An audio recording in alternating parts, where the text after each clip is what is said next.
In the name of Allah, the most compassionate, the most merciful. Peace be upon you, O Sayyidah Fatimah al-Zahra. Peace be upon you, O daughter of the Prophet. Peace be upon you, O wife of Haydar. Peace be upon you, O mother of the Imams. Peace be upon you, O mother of our beloved Mahdi. Peace be upon you, O those who remember Fatima. Peace be upon you, O those who weep for the oppressed. Peace be upon you, O those who seek to build homes upon her example. Welcome to Night 2 of the Truth Promoters Group Fatimiyyah 2025 program. Last night, we reflected on the first stitch, the sacred foundation of marriage, as exemplified by Sayyidah Fatimah and Imam Ali, peace be upon them. Tonight, we continue our journey through Wilayah in the home, exploring how to weave the tapestry of daily life, transforming a house into a home, a contract into a covenant, and two individuals into one unified force for God. Yet we explore this while our hearts ache, knowing that the very home we seek to emulate, the blessed household, was violated, its doors burned, its sanctity shattered, its lady crushed. Tonight's recitation is from Surah Al-Rum, the chapter of the Romans, 30th chapter of the Quran, verse 21, on the divine signs of marriage. Surah Al-Baqarah, the chapter of the cow, second chapter of the Quran, verse 187, on the spouses being garments for each other. Surah Al-Hujurat, the chapter of the chambers, 49th chapter of the Quran, verse 19, on true nobility. Surah Al-Nur, the chapter of the light, 24th chapter of the Quran, verse 34, on divine enrichment. Surah An-Nisa, the chapter of the women, 4th chapter of the Quran, verse 19, on living with kindness. Surah Al-Shar, the chapter of the opening of the heart, 94th chapter of the Quran, verse 6, on divine ease in hardship. Surah Al-Baqarah, the chapter of the cow, 2nd chapter of the Quran, verse 156, on patience in trials. You can view the full verses along with their visual presentation on www.islamicdigest.org. In the name of God, the merciful, the especially merciful. And of his signs is that he created for you spouses from among yourselves, so that you may find rest in them, and he put between you affection and compassion. Most surely there are signs in this for people who reflect. They are a garment for you, and you are a garment for them. Indeed, the most noble of you in the sight of God is the most righteous of you. If they are poor, God will enrich them out of his grace, and God is all bounteous, all knowing. Indeed, with hardship comes ease. Those who, when calamity strikes them, say, truly we belong to God, and truly to him we shall return.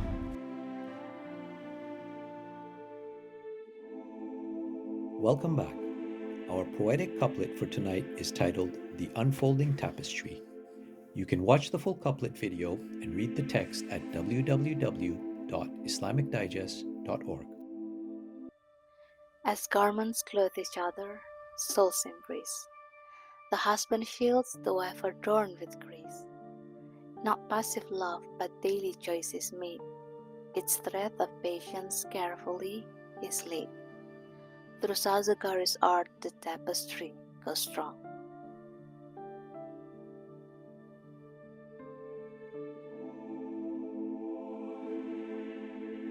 We now proceed to tonight's main session titled Wilayah in the Home, the Unfolding Tapestry, Weaving a Life of Love and Purpose. It will be delivered by Sheikh Shabir Hassan Ali. This session explores the daily practice of marriage, how to nurture mawadda and rahmah, understand the complementary roles of Qawwam and Rayhanah, and weather the seasons of marital life while maintaining the sacred trust. The full transcript, including scholarly references, is available at www.reflections313.com.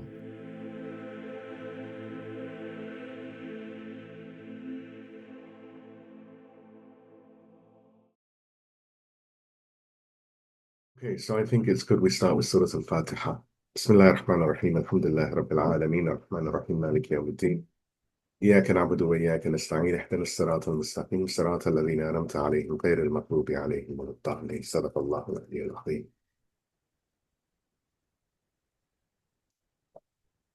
أعوذ بالله السميع العليم من الشيطان اللعين الرجيم بسم الله الرحمن الرحيم الحمد لله رب العالمين وصلى الله على سيدنا محمد وعلى آل بيته الطيبين الطاهرين ولعن الله على أعدائهم أجمعين من الأولين والآخرين آمين يا رب العالمين أما بعد السلام عليكم ورحمة الله.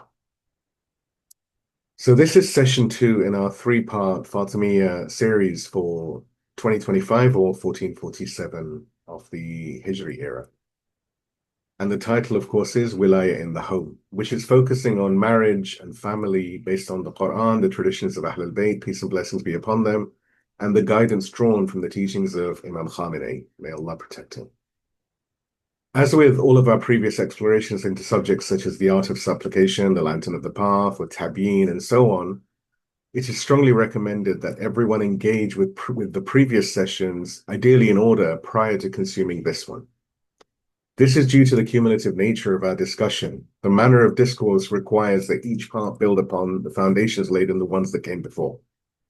Proceeding sequentially helps to avoid confusion, helps to avoid misunderstanding or invalid assumptions, especially in these sensitive subjects, ensuring that we move towards clarity on all of these vital matters. While this session will include a brief recap, that will be highly summarized.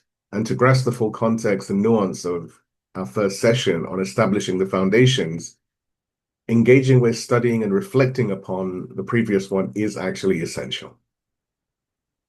Therefore, while these discussions might sometimes feel overly detailed or lengthy, the subject matter is profoundly important.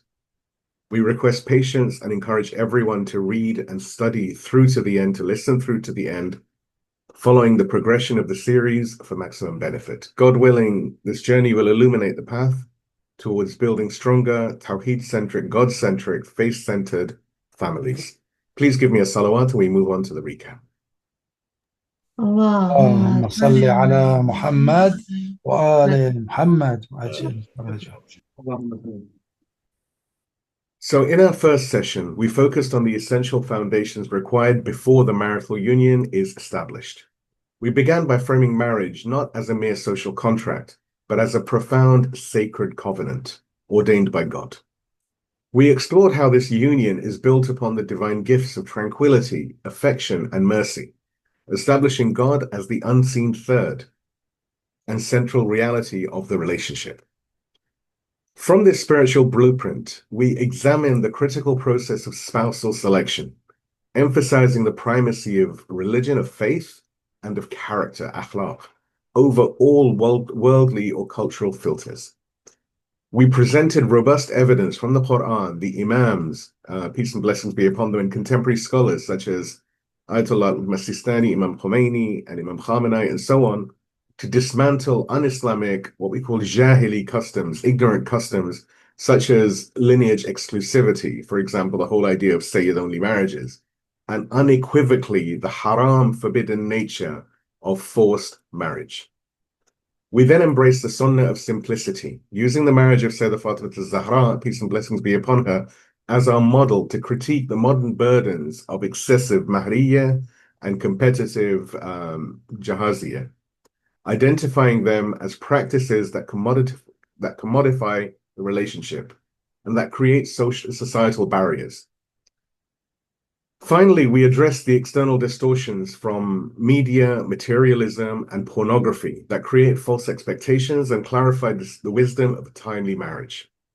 This included a necessary tabyin on the subject of temporary marriage, affirming its specific fiqhi basis and its hikmah as a safety valve, as explained by Shahid Mutahari, while simultaneously condemning its misuse for casual encounters, which stands in stark opposition to the foundational goal of building stable, committed families. Having laid these essential foundations, clarifying our intention, our selection criteria, and our understanding of the commitment, we now move from the preparation for marriage to the practice of marriage. In our first session, if our first session was about weaving the first stitch correctly, setting the foundational threads upon the loom of faith, the second session, this session, the Unfolding Tapestry, Weaving a Life of Love and Purpose, is about the intricate process of weaving that follows. We move from the blueprint of creation, from the covenant to the cultivation of the tapestry itself. Now that the loom is set and the first threads are secure, how do we weave the complex patterns of love, responsibility, and shared life? How do we introduce the vibrant colors of mawadda and rahmah and ensure that sakina remains the backdrop?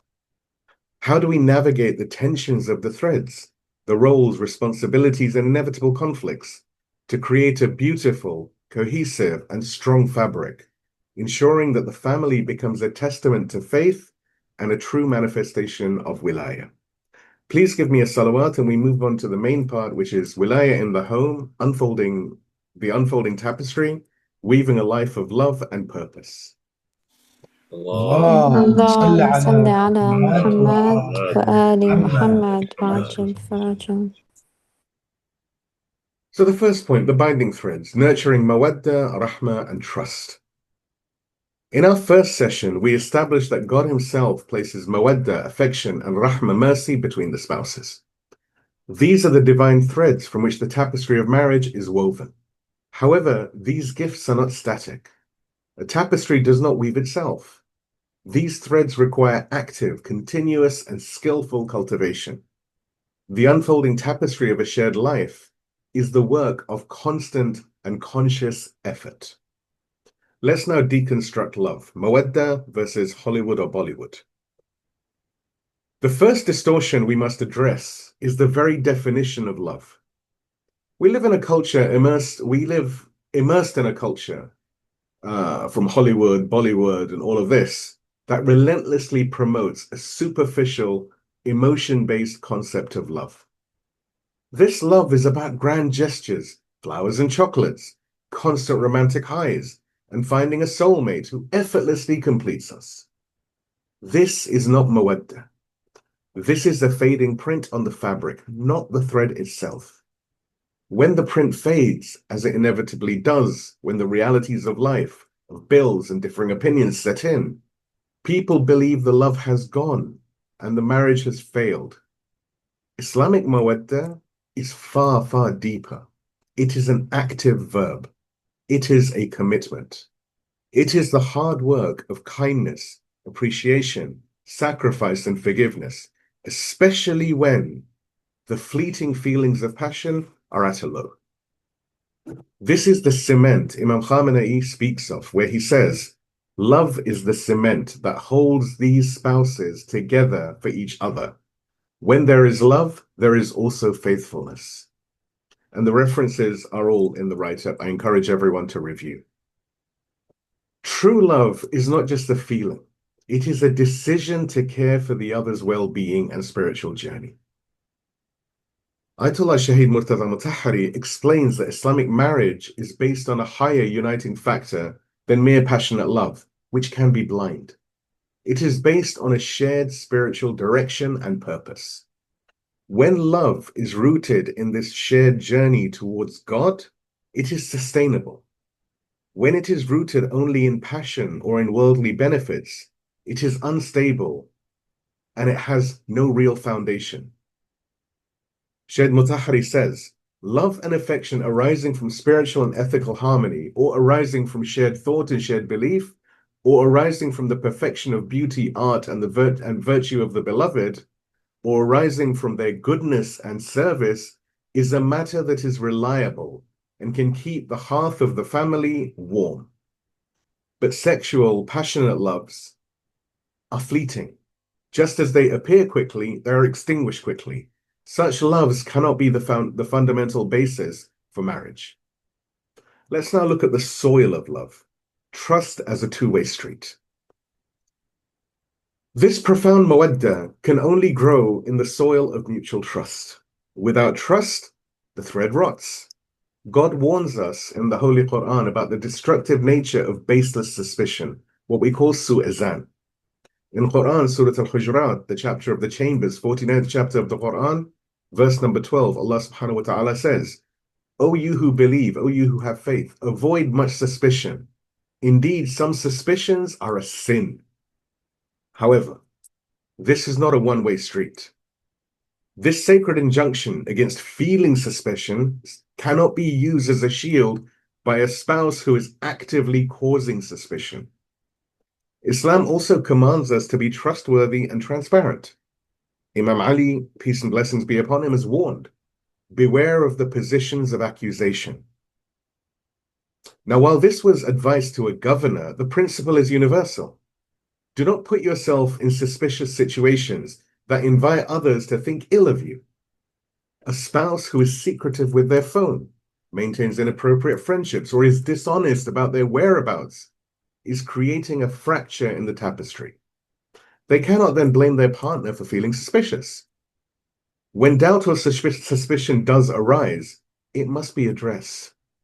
Silently sewing over the fracture does not heal it. It leaves a permanent weakness. The couple must engage in respectful, open dialogue. This is where secular research, such as the work of Dr. John Gottman, aligns with Islamic principles. His extensive research outlined in the Sound Relationship House model, this is a model that he's developed, Sound Relationship House model, identifies trust and commitment as the two load-bearing walls that hold the entire structure of a healthy relationship together. While other elements like fondness and managing conflict form the floors, without the stability provided by these two walls, the house cannot stand. Professor Gottman says, trust is built in very small moments, which I call sliding door moments. In any interaction, there is a possibility of connecting with your partner or turning away from your partner. One such moment is not important, but if you're always choosing to turn away, then trust erodes in a relationship very gradually, very slowly. Of course, the reference and everything is in the write-up. I suggest everyone review them thoroughly. When doubt or suspicion does arise, it must be addressed.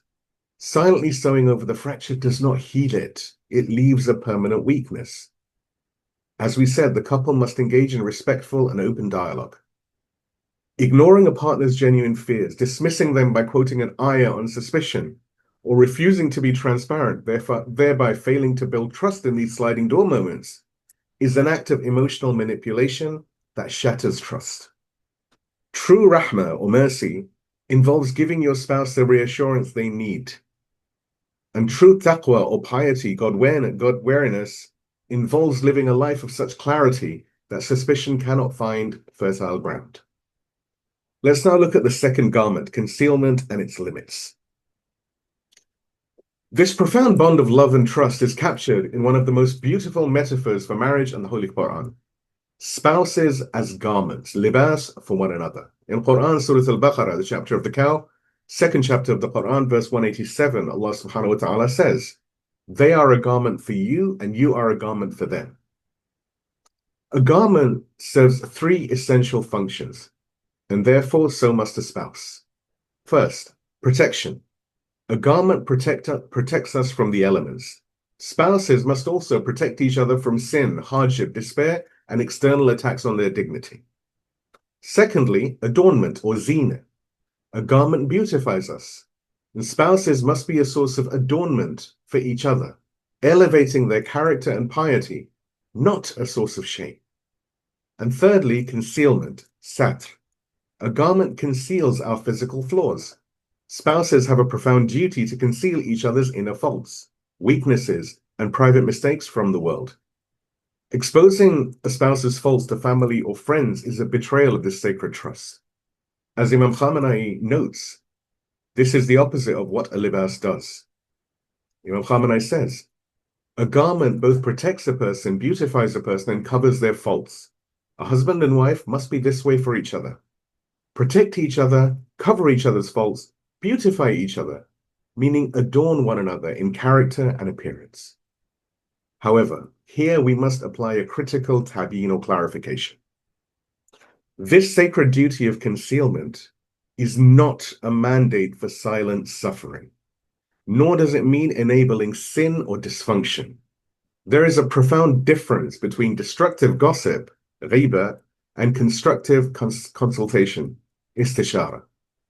To complain idly about spouse's faults, for example, habits or minor failings like this, to friends or family, simply to vent, backbite, or diminish them, is a grave sin and a clear betrayal of the libas trust. However, the Quran itself provides the exception. While God commands us to avoid publicizing evil, He makes a very clear exception for the one who has been oppressed or wronged. He says, in Quran, Surah An-Nisa, the chapter of the women, 4th chapter of the Quran, verse 148, Allah subhanahu wa ta'ala says, God does not love the public utterance of evil speech, except by one who has been oppressed or wronged, and God is ever hearing, all-knowing. The one who is oppressed, madloom, is given a divine license to speak. This verse is the foundational proof that concealment does not apply to oppression or dhulm. Furthermore, Islamic jurisprudence, or fiqh, explicitly lists exceptions to the prohibition of backbiting or ghibah.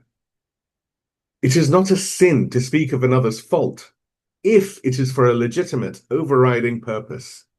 Ayatollah Sistani, echoing the consensus of senior scholars, outlines these exceptions. He says, ghibah, backbiting, is permissible in certain instances, and there are 10 of them. You can review them in the write-up. But the one we're interested in right now is the complaint of one who is oppressed before one from whom he hopes to get redress for that oppression. You can review the entire ruling, which is in the write-up.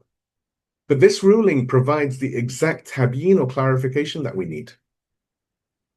First of all, seeking redress. If one spouse is oppressing the other, abuse, denial of rights, neglect, etc., the oppressed spouse is permitted to speak to an authority, a scholar, a judge, an elder, someone like this, who has the power to stop the oppression. This is not sinful, rather it is seeking justice. And secondly, seeking consultation. If one spouse has a persistent harmful fault, for example, addiction, severe anger, neglect of religion, etc., the other spouse is permitted to disclose the problem delicately and only to the extent necessary to a qualified person, be that a therapist, a doctor, a trusted scholar, a mentor, something like this, specifically in order to seek a solution.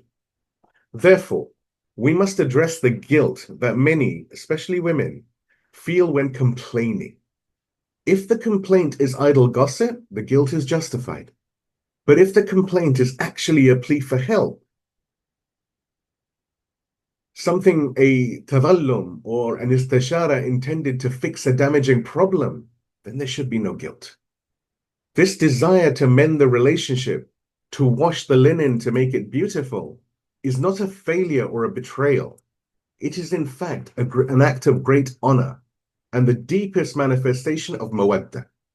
It signifies a profound care for the health of the marriage, and just as importantly, for the spiritual well-being of the spouse who is committing the fault or the sin. It is an attempt to save them and the family, which is the highest form of spousal support and an embodiment of the Quranic principle. Quran, Surah Al-Ma'idah, the chapter of the table spread, 5th chapter of the Quran, verse number 2, where Allah subhanahu wa ta'ala says, and cooperate in righteousness and piety, God awareness, but do not cooperate in sin and aggression. Silently enduring abuse or destructive sin is a form of cooperation in sin.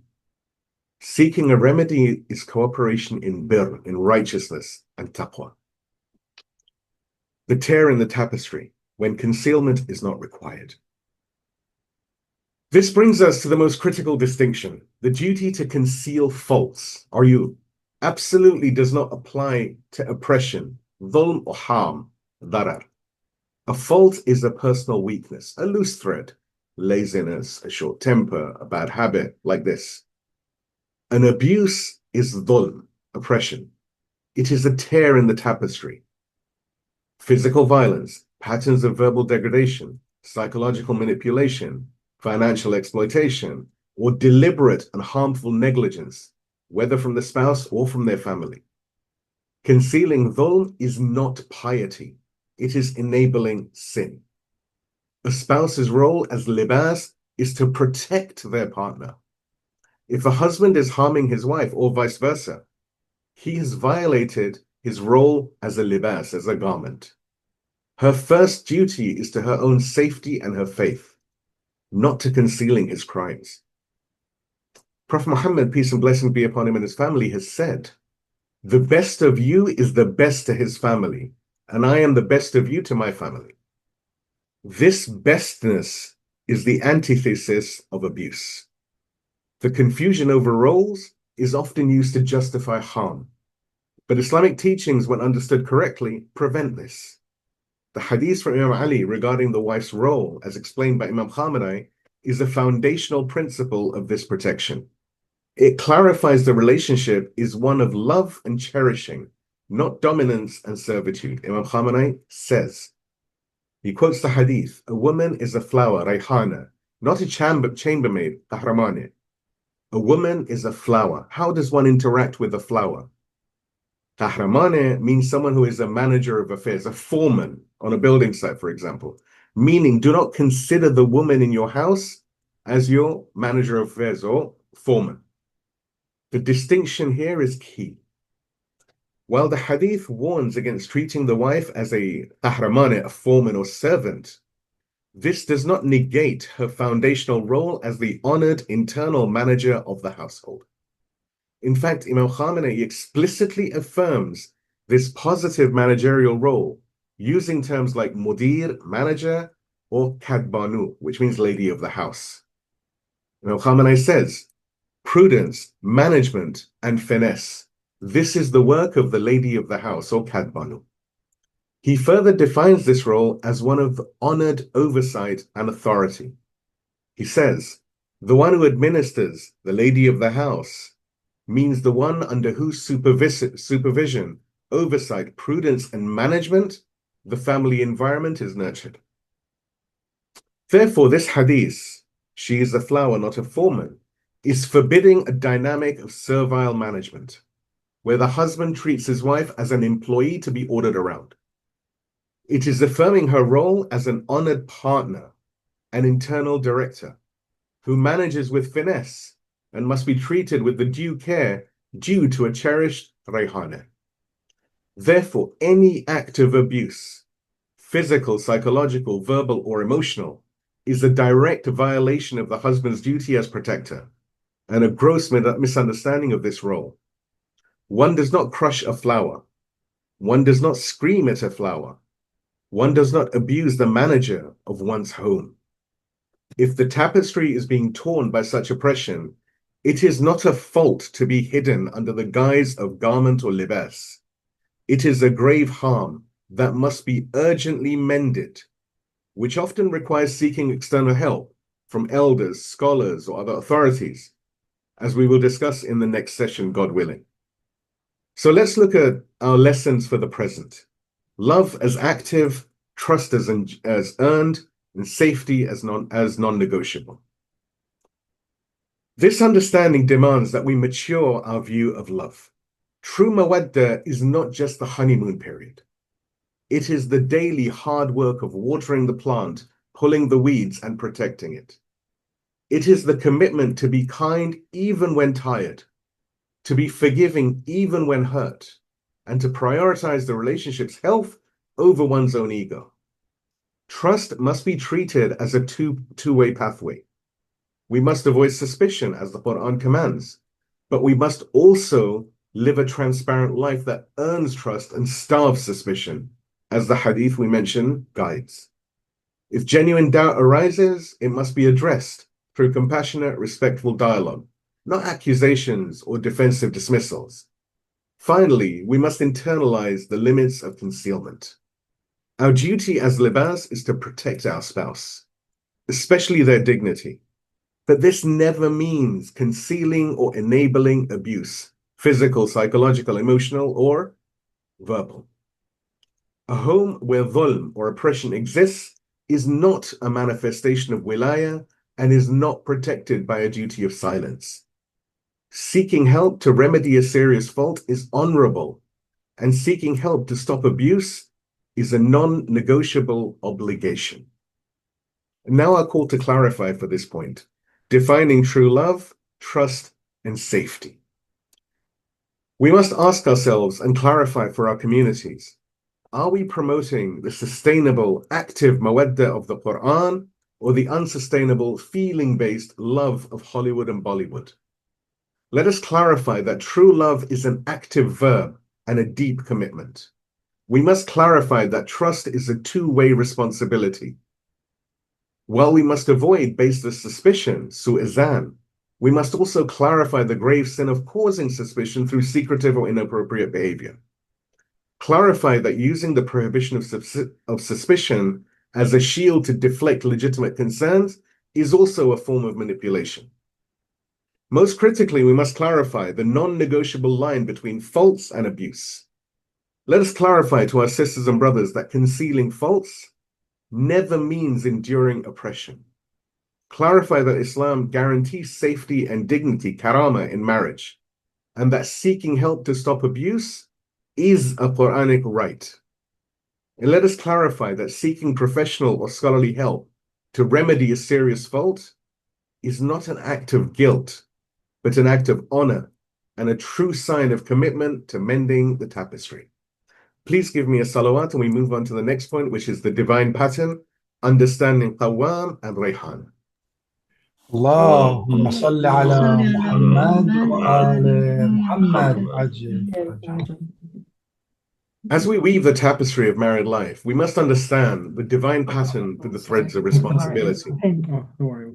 The relationship between husband and wife in Islam is one of the most profound partnerships, mutual respect, and complementary roles.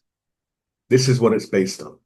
It is not a relationship of hierarchy in the worldly sense of a boss and an employee, nor is it an undefined arrangement without structure. God, in his infinite wisdom, has assigned distinct, nature-based roles that ensure the stability, protection, and flourishing of the family unit. Let us examine these. So first of all, let's unpack Qawwam, leadership as responsibility, not tyranny. The Holy Quran introduces the concept of Qawwam in relation to men, saying in Quran, Surah An-Nisa, the chapter of the women, 4th chapter of the Quran, verse number 34. Allah subhanahu wa ta'ala says, men are the protectors and maintainers, Qawwama, of women, because God has given the one more strength than the other, and because they support them from their means. Now, this verse has often been misunderstood, and it's been misused to justify authoritarianism or domination. However, Qawwam does not mean dictator or tyrant. It signifies management, protection, maintenance, and responsibility.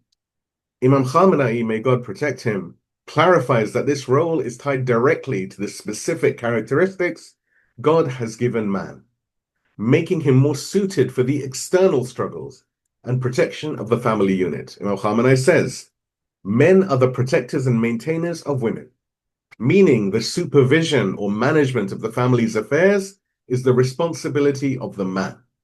This is also because of the specific characteristics that exist in men and women. The issue of providing for the family's livelihood, this is the man's responsibility from Islam's perspective. This role of Qawwam is a heavy responsibility. It is not a privilege of power. It obligates the man to be the family's primary protector from external harms, be they physical, financial, psychological, ideological, and so on, and also be its primary provider. His leadership is one of service, justice, adala, and kindness, ihsan. He is the fortress and stronghold that provides the security for the wife to fulfill her central role. Imam Khamenei notes that this does not give the man absolute authority in all matters. Imam Khamenei says, men are the protectors and maintainers of women. This does not mean that the wife must be subordinate to the husband in all affairs. No, it is only in certain matters. His authority is linked to the overall management and protection of the family unit. It is not an authority over her personal property, her personal beliefs, her relationship with her own family, or her independent thoughts. So what are these certain matters Imam Khamenei mentions? Islamic fiqh or jurisprudence is very specific here. The matters where a husband's permission is traditionally required are primarily two. First, matters of intimacy.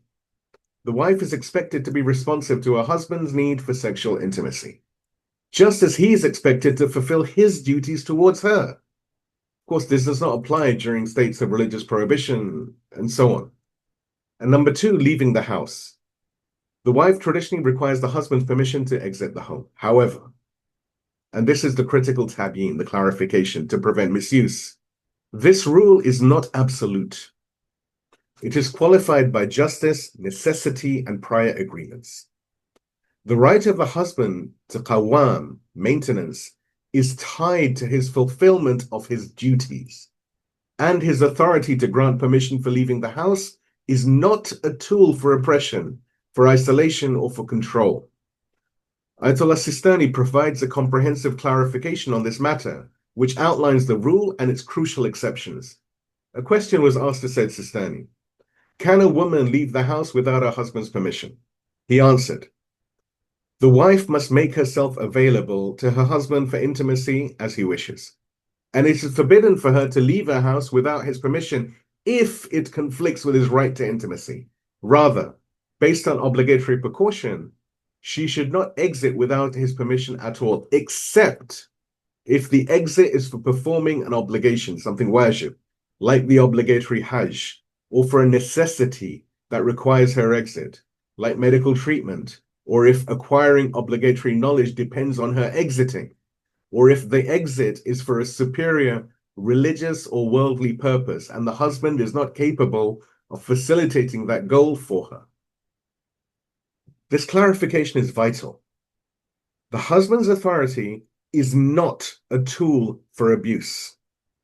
The wife retains her right, and in fact has an obligation to leave the house for her own obligatory duties, such as hajj, seeking medical care, or acquiring necessary knowledge, and even in some views, for rational and necessary worldly matters, if he cannot provide them.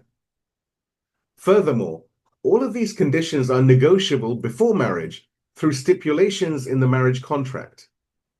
A woman can lawfully stipulate her right to work, to study, or to visit her family, and these conditions become binding upon the husband.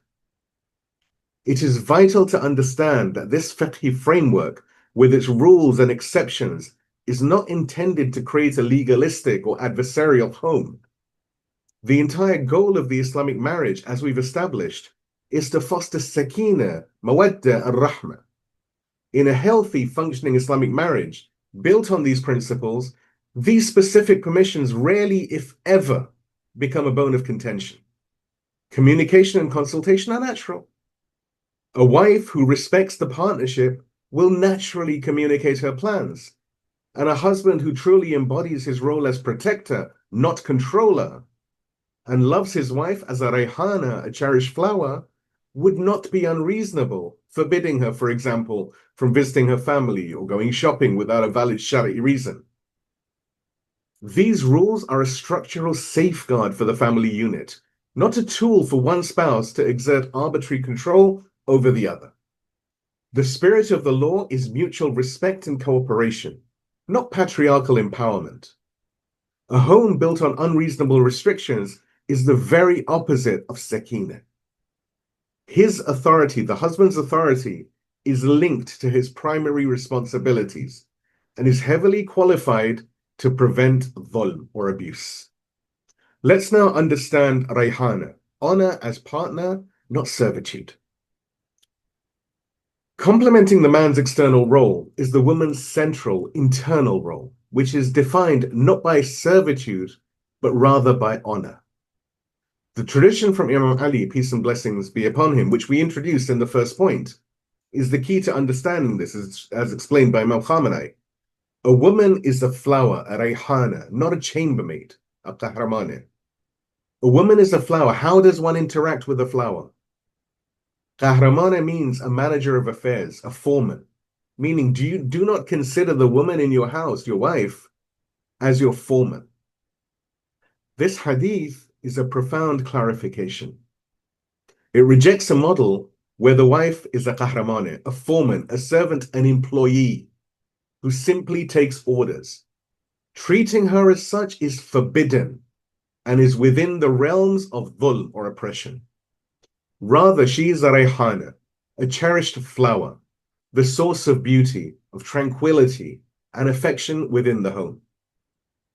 This does not mean she is without a role. As we clarified, Imam Khamenei affirms her role as the honored internal manager, what we call mudir or kadbanu. He says, the one who administers, the lady of the house, kadbanu, means the one who is under whose supervision, oversight, prudence, management, the family environment is nurtured. The divine pattern is this. The husband is the external manager, providing security and resources. The wife is the internal manager, cultivating the home environment with her mawadda, her rahmah, and her prudence. He is the fortress, she is the garden within. He provides the what, meaning resources. She manages the how, the home's atmosphere, tarbiyyah, and inner life. This is a partnership of wilayah. It is not a hierarchy of domination. Let's have a look at the lessons for the present. Living the roles with justice and mercy. The Islamic model demands a re-education for both men and women. For men, being Qawwam is a test of responsibility.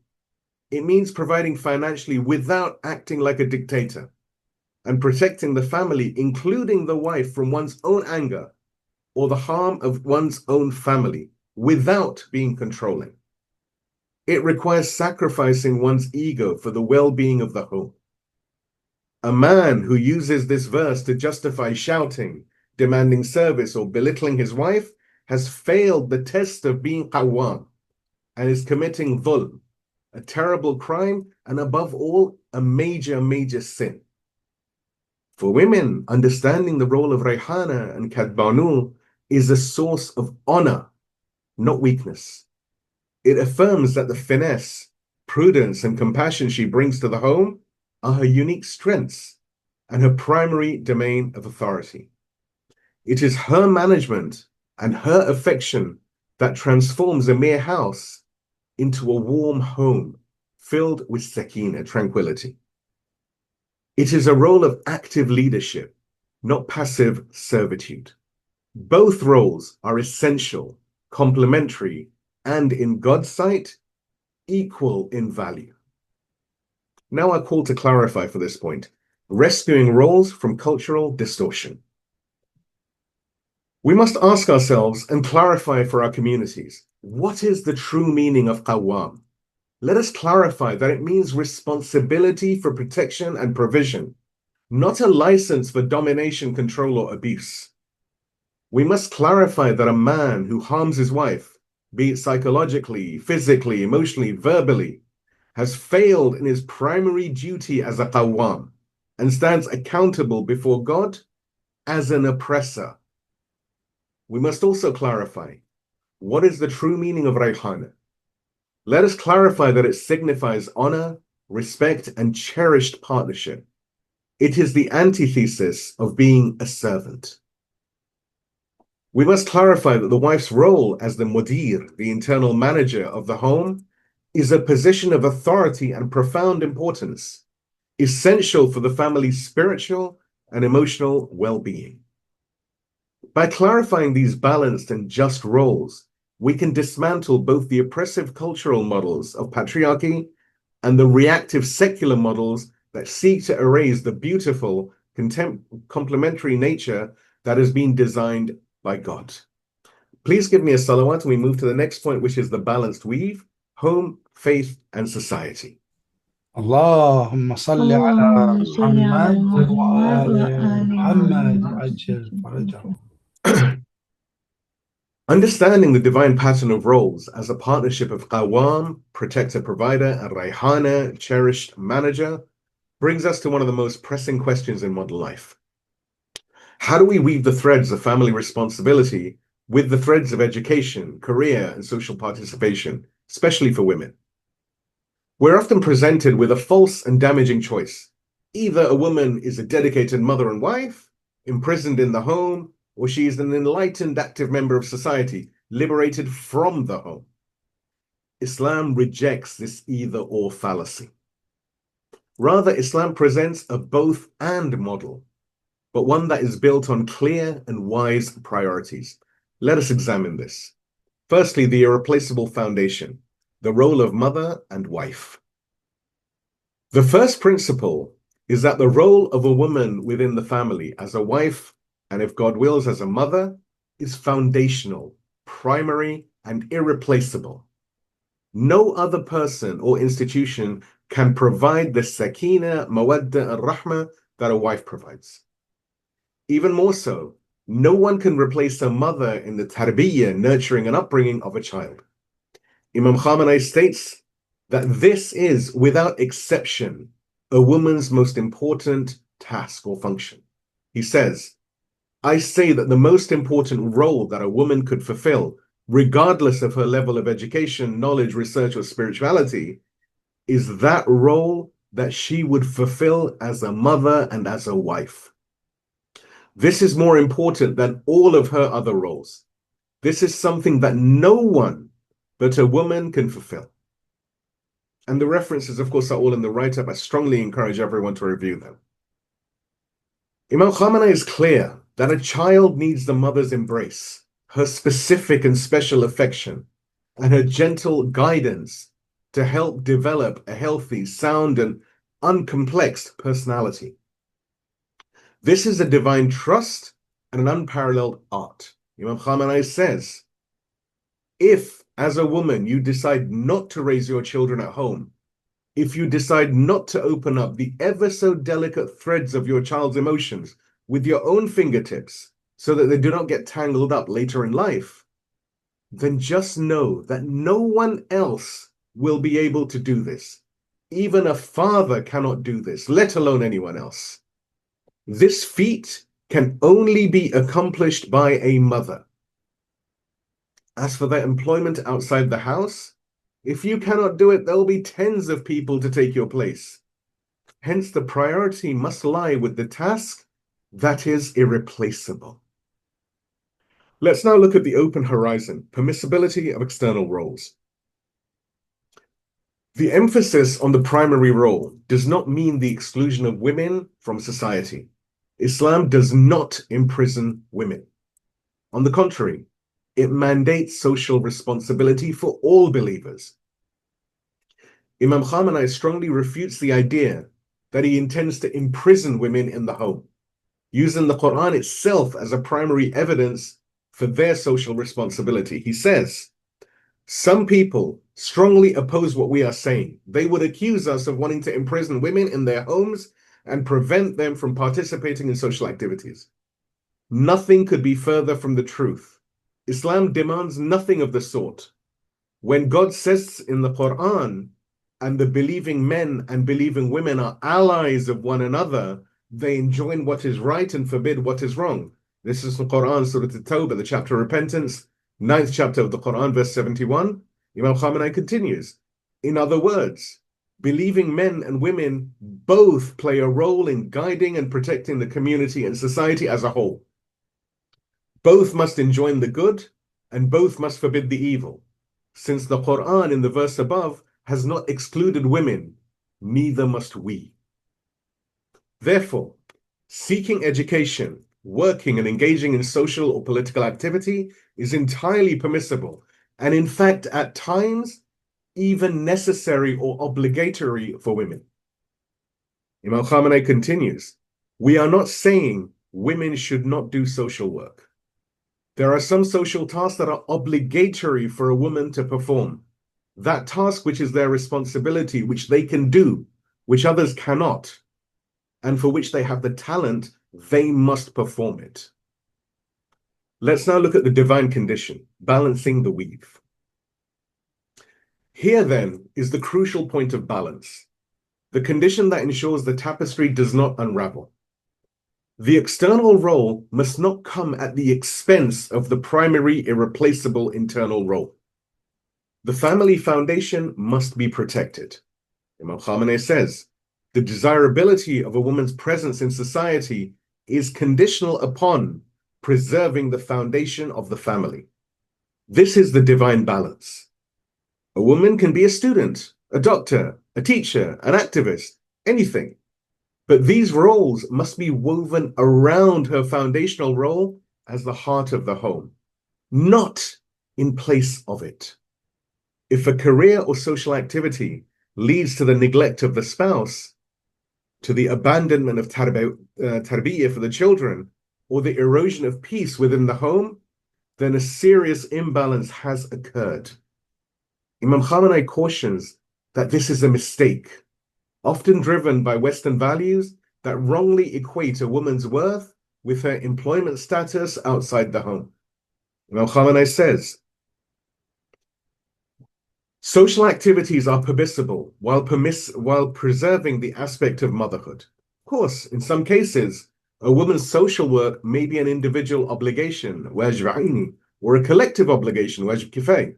But in all cases, ladies must carry out their social activities while preserving their aspect of motherhood. This balance, of course, requires immense wisdom, effort, and crucially, the active support of the husband. A man who understands his wife's value as a Rayhanah and a mudir will also support her aspirations for growth, education, work, etc. Aspirations that enrich her and the family and the society, provided that the core foundation remains secure. Let's have a look at the lessons for the present, rejecting the either-or fallacy. We must consciously reject the false dichotomy presented by both extremist cultural traditionalism, which seeks to lock women away, and radical secular feminism, which often devalues motherhood as a burden or unfulfilling. The Islamic model is one of prioritized balance. For a woman, this means recognizing that her role in building a stable, loving home, raising righteous children, is an irreplaceable act of jihad, and the most significant contribution that she can make to a society. It is her primary domain of Wilayah.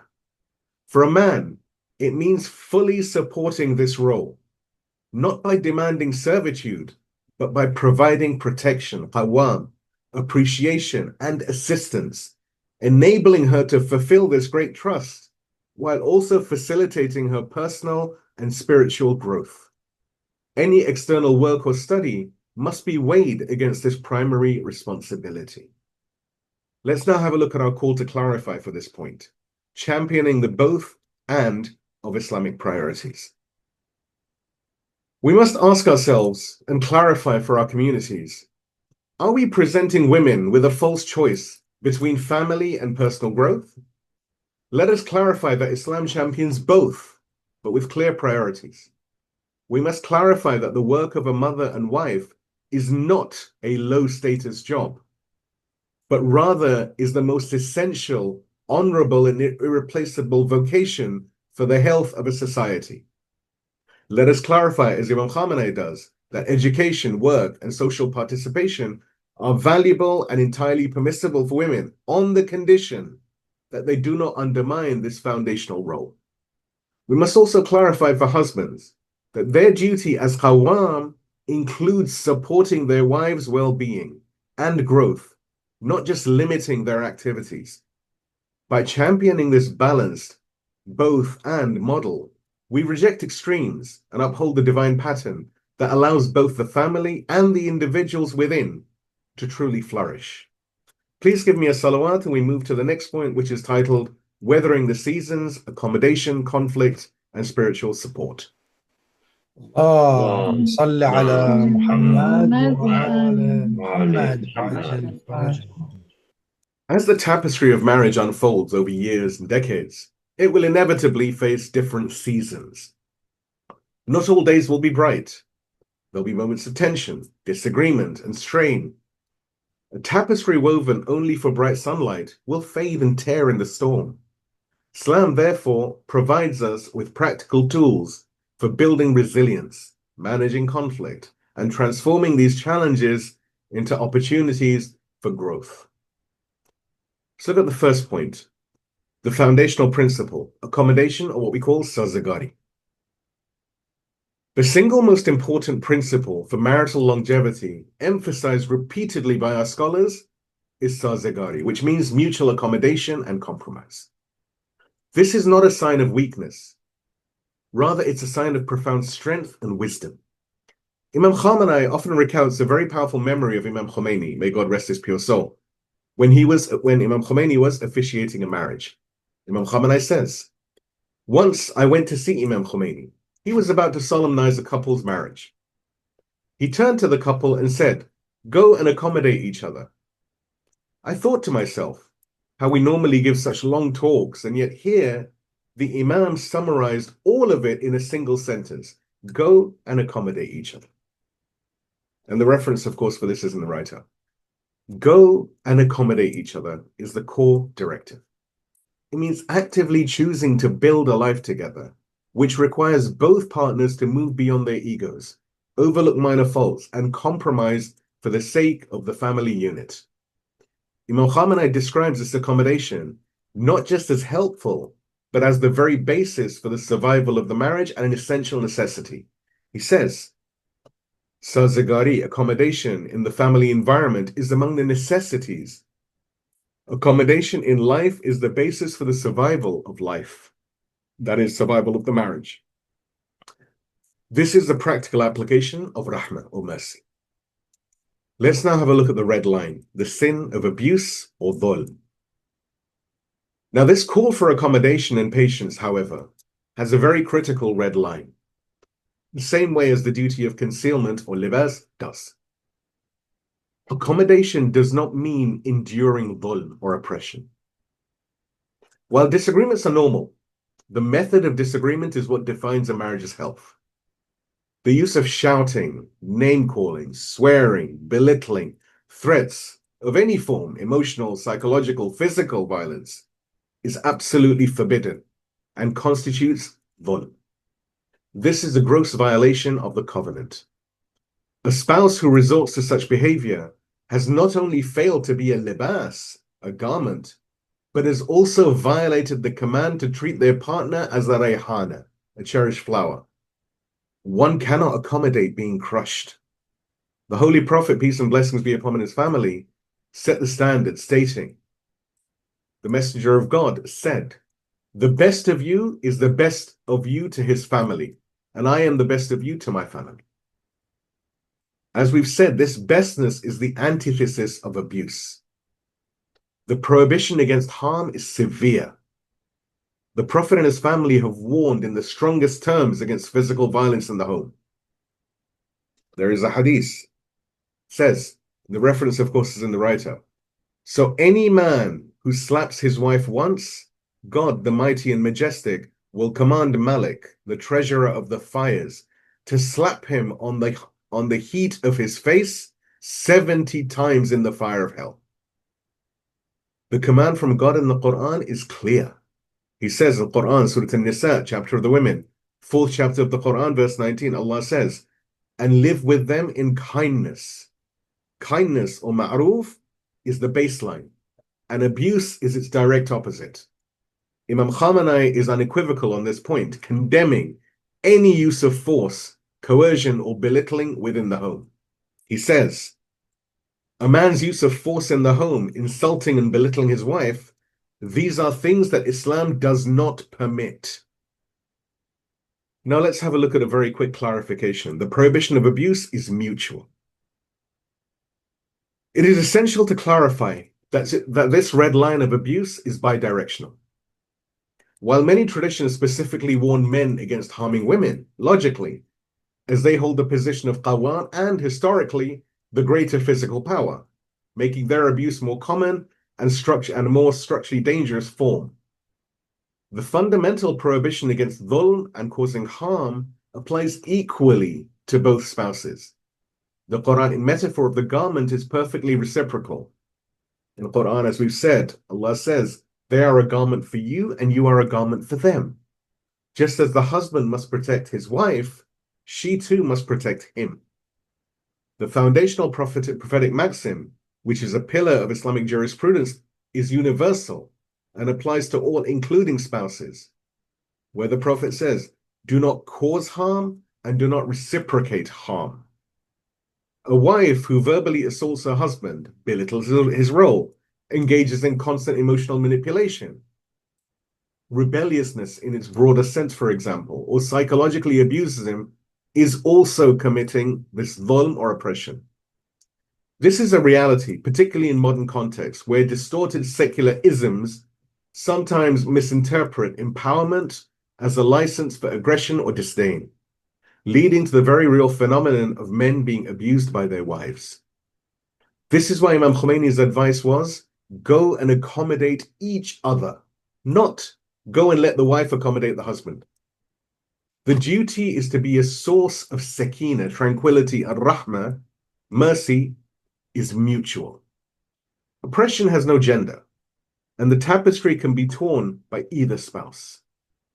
Ayatollah Shahid Mutahhari, peace and blessings be upon his pure soul, in explaining the man's role, affirms that it is a position of responsibility and service, not a license for despotism.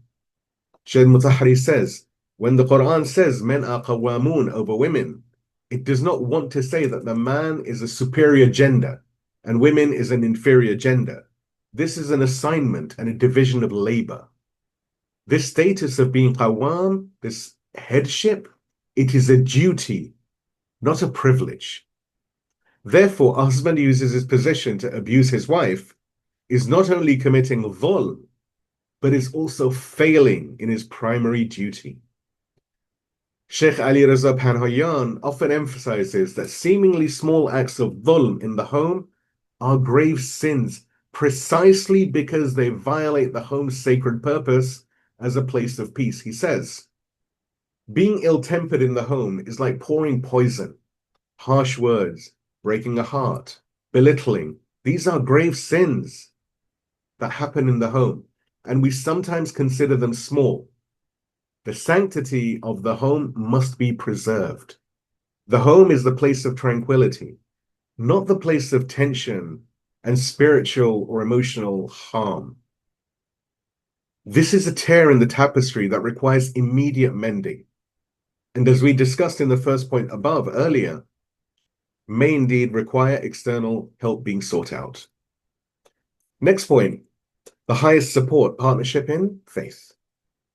Beyond simply avoiding harm, the ultimate purpose of accommodation is to create a home so filled with sakina or tranquility that both spouses can focus on their spiritual growth.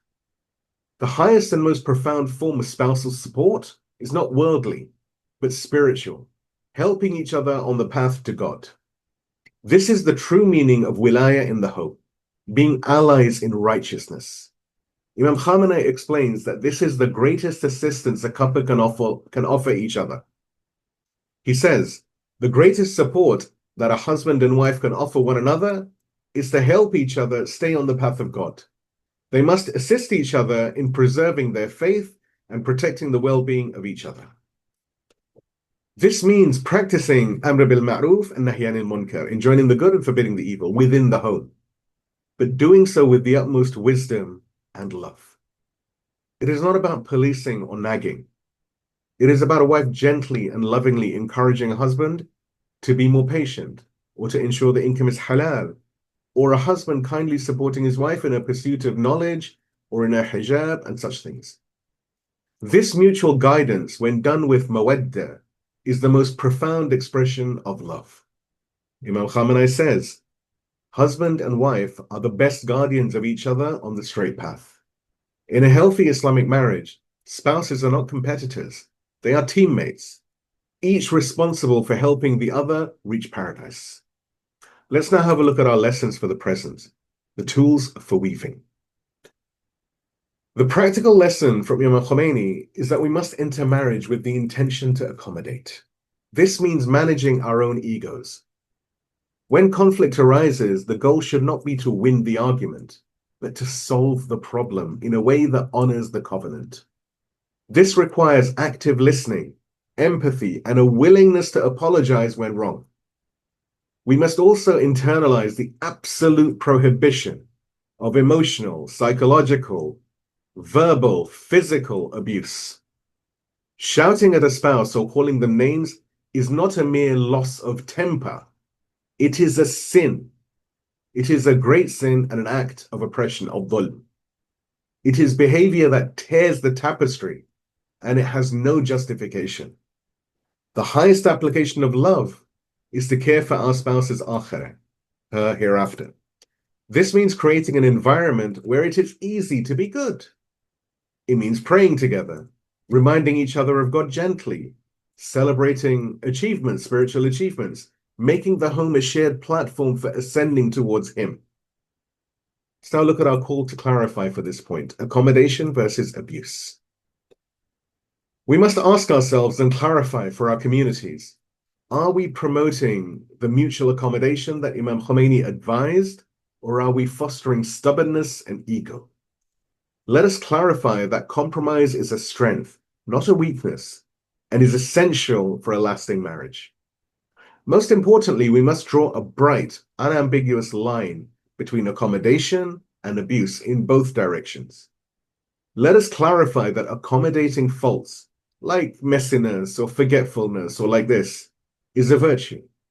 But accommodating dhulm, oppression like verbal, psychological, emotional, physical, etc. abuse, this is forbidden and harmful, regardless of who the perpetrator is. We must clarify, using the clear words of the Prophet, peace and blessings be upon him and his family, of Imam Ali and our guiding scholars, that Islamic marriage commands mutual kindness and forbids mutual harm. Finally, let us clarify the highest purpose of marriage, spiritual partnership. Are we merely roommates sharing bills, or are we actively helping each other to get closer to God? We must clarify that the ultimate sign of mawadda is when a spouse sincerely cares for the other's spiritual well-being and actively supports their journey on the straight path. Please give me a salawat, and we move to the point that is titled, The Fruits of the Tapestry, the Sacred Duty of Tarbiyyah. اللهم صل على محمد وآل محمد عاجل فرجهم.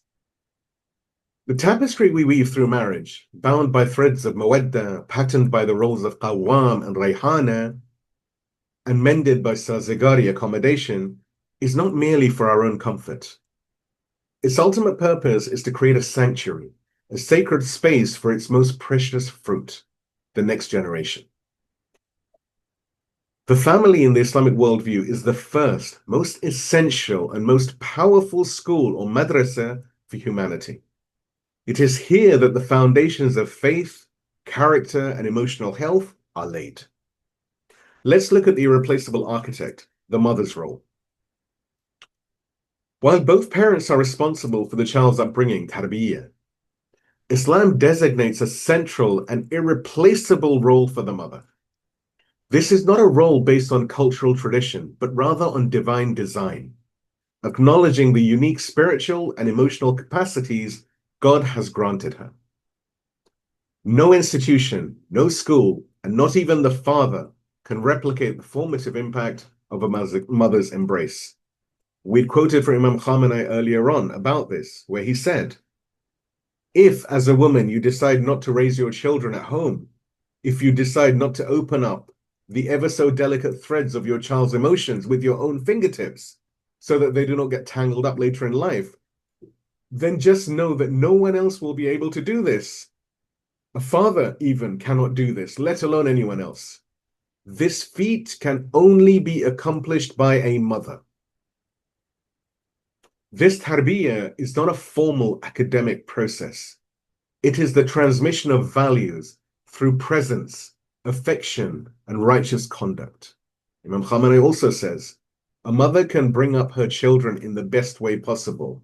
The way she trains her child is very different from what happens in the classroom. It is through her conduct, her conversations, her love, her cajoling, and even her lullabies. In short, it is through how she lives that her child is trained. Mothers raise children by living. This role is a profound jihad and an act of the highest honor. It is the very art of nurturing a pure human soul to be healthy, faithful, and without complexes. Now let's look at the guardian of the garden, the father's role. The father's role in Tarbiyyah is complementary, but equally essential. As the Qawwam, or the protector of the family, he is responsible for guarding this nursery.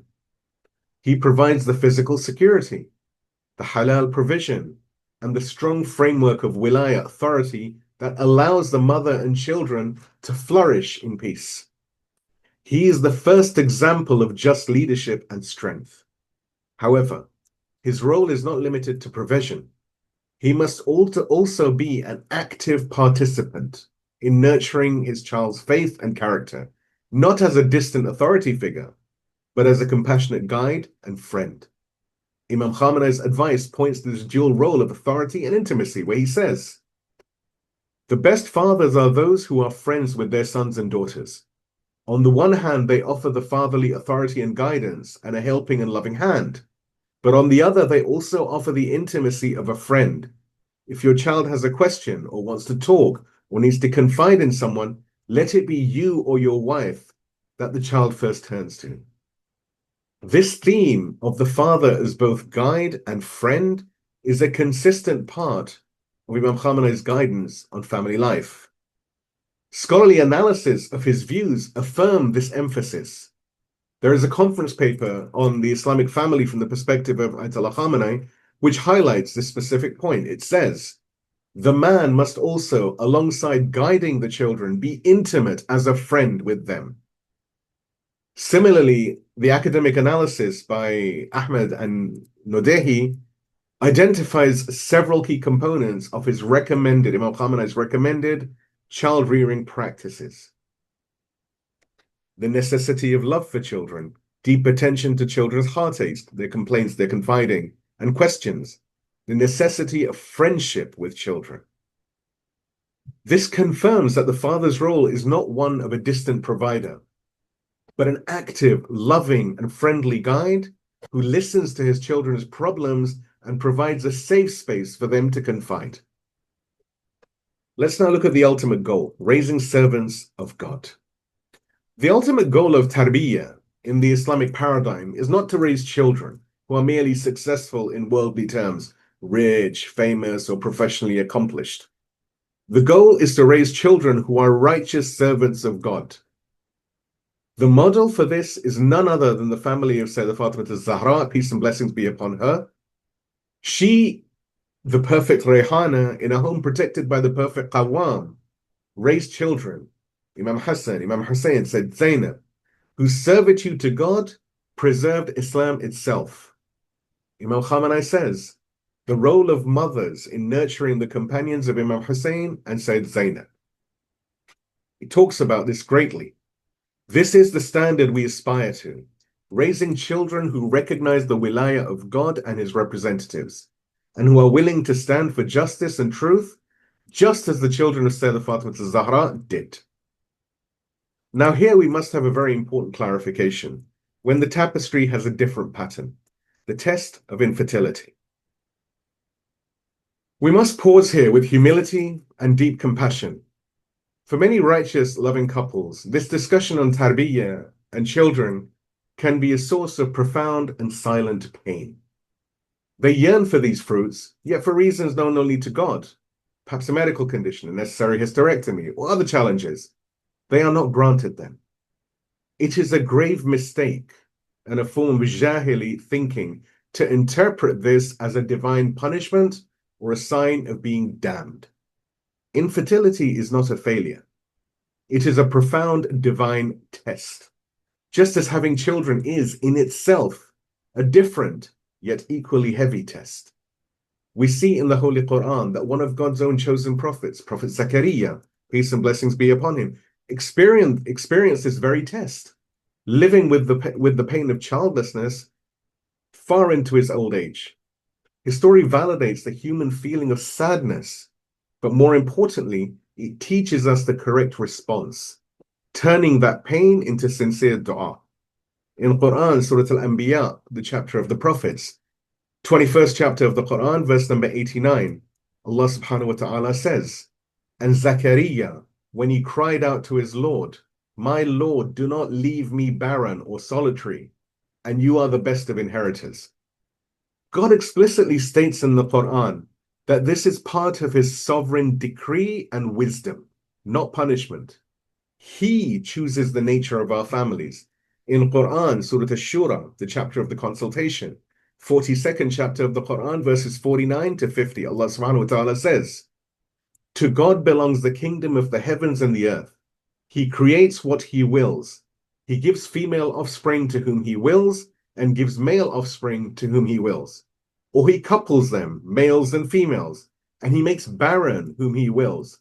Indeed, he is all-knowing, all-powerful. To be made barren is a willed act of the all-knowing, all-powerful, no different than being granted a son or a daughter. The path of patience or sabr and contentment, rida, for a couple in this situation is an act of ubudiyyah, servitude of the highest order, weaving threads of profound spiritual strength into their tapestry. But the question comes, what of mawadda and rahmah? For a couple facing this test, the mawadda and rahmah between them are not diminished. They are in fact magnified. Their bond becomes their primary sanctuary. A husband who stands by his wife, offers her solace, and protects her from the ignorant whispers of the community is embodying his role as Qawwam in the most noble way.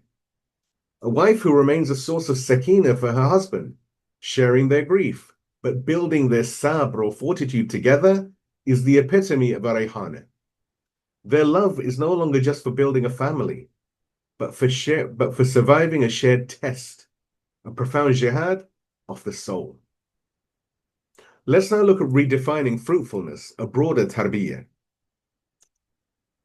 While submission is key, Islam encourages permissible means, medical treatments, for example, IVF using the couple's own materials, and surrogacy, permissible with specific complex conditions under the rulings of scholars like Imam Khamenei and Ayatollah Sistani, are valid avenues to explore. But if these paths are closed, the tapestry is not incomplete. God may be freeing the couple for a different, perhaps even broader mission. As Shaykh Ali Raza Panhayan often emphasizes, the goal of life is not worldly pleasure or even biological continuity, but rather it is closeness to God, and a test is God's primary tool for fostering this growth.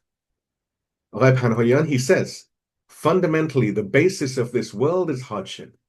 God created man with hardship to make him grow.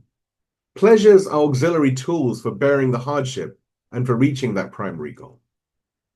The sacred duty of tarbiyyah is not, in fact, limited only to one's own biological children. It is a universal societal obligation placed on all believers. The Holy Quran defines the believing community as one of mutual wilayah. It says in Quran, Surah At-Tawbah, the chapter of repentance, 9th chapter of the Quran, verse 71, Allah subhanahu wa ta'ala says, and the believing men and the believing women are allies of one another. They enjoin what is right and forbid what is wrong. What is tarbiyyah if not the highest form of enjoining the good and forbidding the evil? We are all commanded to be shepherds. The Holy Prophet has said in a very well-known hadith, behold, each of you is a shepherd, and each of you is responsible for his flock. A couple whom God has tested with infertility has not been exempted from this duty. They have merely been guided to practice it on a wider scale. They are freed to become spiritual parents for the community, to nurture the faith of other young people, to mentor, to teach, and to support the children of the Ummah. Their love and compassion, forged in the fire of their own test, can become a profound source of rahmah for countless others. Finally, Islam provides the beautiful path of guardianship or kafala, often referred to as adoption. However, it is crucial to understand its Islamic framework. Islam forbids the pre-Islamic practice of what we call tabanni, where an adopted child is legally declared one's own son, taking the family name and inheriting automatically. Allah in Quran, He says in Surah Al-Ahzab, the chapter of the Confederates, 33rd chapter of the Quran, verses 4 through 5, He says, "Nor did He make your adopted sons your actual sons." And He says, "Call them after their fathers. This is more equitable with God." Instead, Islam extraordinarily praises kafala, sponsorship or guardianship, as follows. In Shaykh al-Saduq cites Prophet Muhammad saying, "I am the guardian of an orphan. I and the guardian of an orphan will be like these two in paradise, if he is pious towards God, the mighty and majestic." And he gestured with his index finger and his middle finger. This is the path to direct companionship with the Prophet, peace and blessings be upon him and his family. While bringing a child into the home is one form of kafala, it has significant fiqhi complexities, like, for example, the issue of Mahramiyah, issues that require direct consultation with scholars and are complicated. However, it is crucial to clarify that kafala is not limited to bringing a child into one's home. A powerful, accessible, and widely practiced form of tarbiyyah is the remote sponsorship of an orphan or a child in need, whether in one's own locality, ideally, or abroad. In this beautiful model, a couple provides the financial support for a child's education, healthcare, and general well-being. This fulfills a sacred duty of kafala in a profound way and circumvents the complex challenges of things like mahramiyah. This path provides an immense spiritual and emotional release, allowing a couple to channel their mawadda and rahmah into the tarbawiyah of a child. They can often build a meaningful personal relationship with the child directly through letters, video calls, organized visits, becoming a direct and lasting source of mercy and guidance in that child's life. This is not washing one's dirty linen. This is actively washing the world's sorrows with one's blessings, turning a personal test into a source of universal good. Many noble organizations facilitate this work, such as the renowned Al-Mabarra Association in Lebanon, founded by the late Ayatollah Sayyid Mohsen Fadlallah, and countless other orphan foundations worldwide, which connect sponsors with children in need. A couple tested with infertility is not damned or incomplete, nor are they deemed any lesser in the eyes of God. Their path may be the one of profound sabr, medical recourse, or of opening their hearts to the children of the ummah through this very kafala. Their fruit becomes the sabr itself, or the tarbiyyah of the entire community, or the selfless love given to a child who is not of their blood, but is of their heart. Now we must make a note on a very difficult path, the option of polygamy. In this discussion of childlessness as a profound test, we must address one of the most delicate and often misunderstood paths, the fiqhi or judicial permissibility for a husband to take a second wife. We must be clear, this path is permissible, halal. The Quran states in Quran, Surah An-Nisa, the chapter of the women, 4th chapter of the Quran, verse number 3, Allah says, then marry those that please you of other women, 2 or 3 or 4. But if you fear you will not be just, then marry only one. This verse provides the legal basis. However, in our school, we do not just read the law. We must understand the wisdom and the spirit. The permissibility is immediately and inextricably bound to a severe condition, justice. The condition of justice is not optional. It is the pillar upon which the permissibility rests. Ayatollah Sistani, in his Minhaj Salihin, clarifies this legal obligation. He says, it is permissible for a man to marry up to 4 permanent wives. And the well-known ruling is that the condition for the permissibility of polygamy is having confidence in one's ability to practice justice between them in maintenance and in spending the night. Therefore, if a man cannot guarantee this equal provision of time and resources, this fiqhi path itself becomes problematic for him. But the Quran goes even deeper, pointing out the near impossibility of true justice, which includes the heart. Again, Quran, Surah An-Nisa, the chapter of the women, 4th chapter of the Quran, verse 129. Allah subhanahu wa ta'ala says, and you will never be able to be perfectly emotionally just between wives, even if you are eager. So do not incline completely towards one. This verse serves as a profound and divine warning. While perfect emotional justice is not a condition, as it's impossible, a man who knows he will incline completely away from his first wife, depriving her of her rights to companionship and kindness, is here being directly warned against this path. The hikmah or wisdom of the ruling.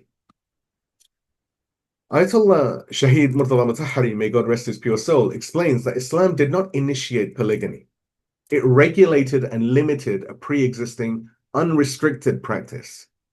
He argues its permissibility was retained primarily as a social solution to social crises, such as a surplus of war widows and orphans, not as a license for personal indulgence.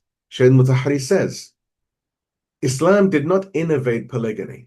The custom of polygamy existed in the world for centuries before Islam. Islam limited it. Under what conditions did Islam permit polygamy? Under conditions where social necessities required it.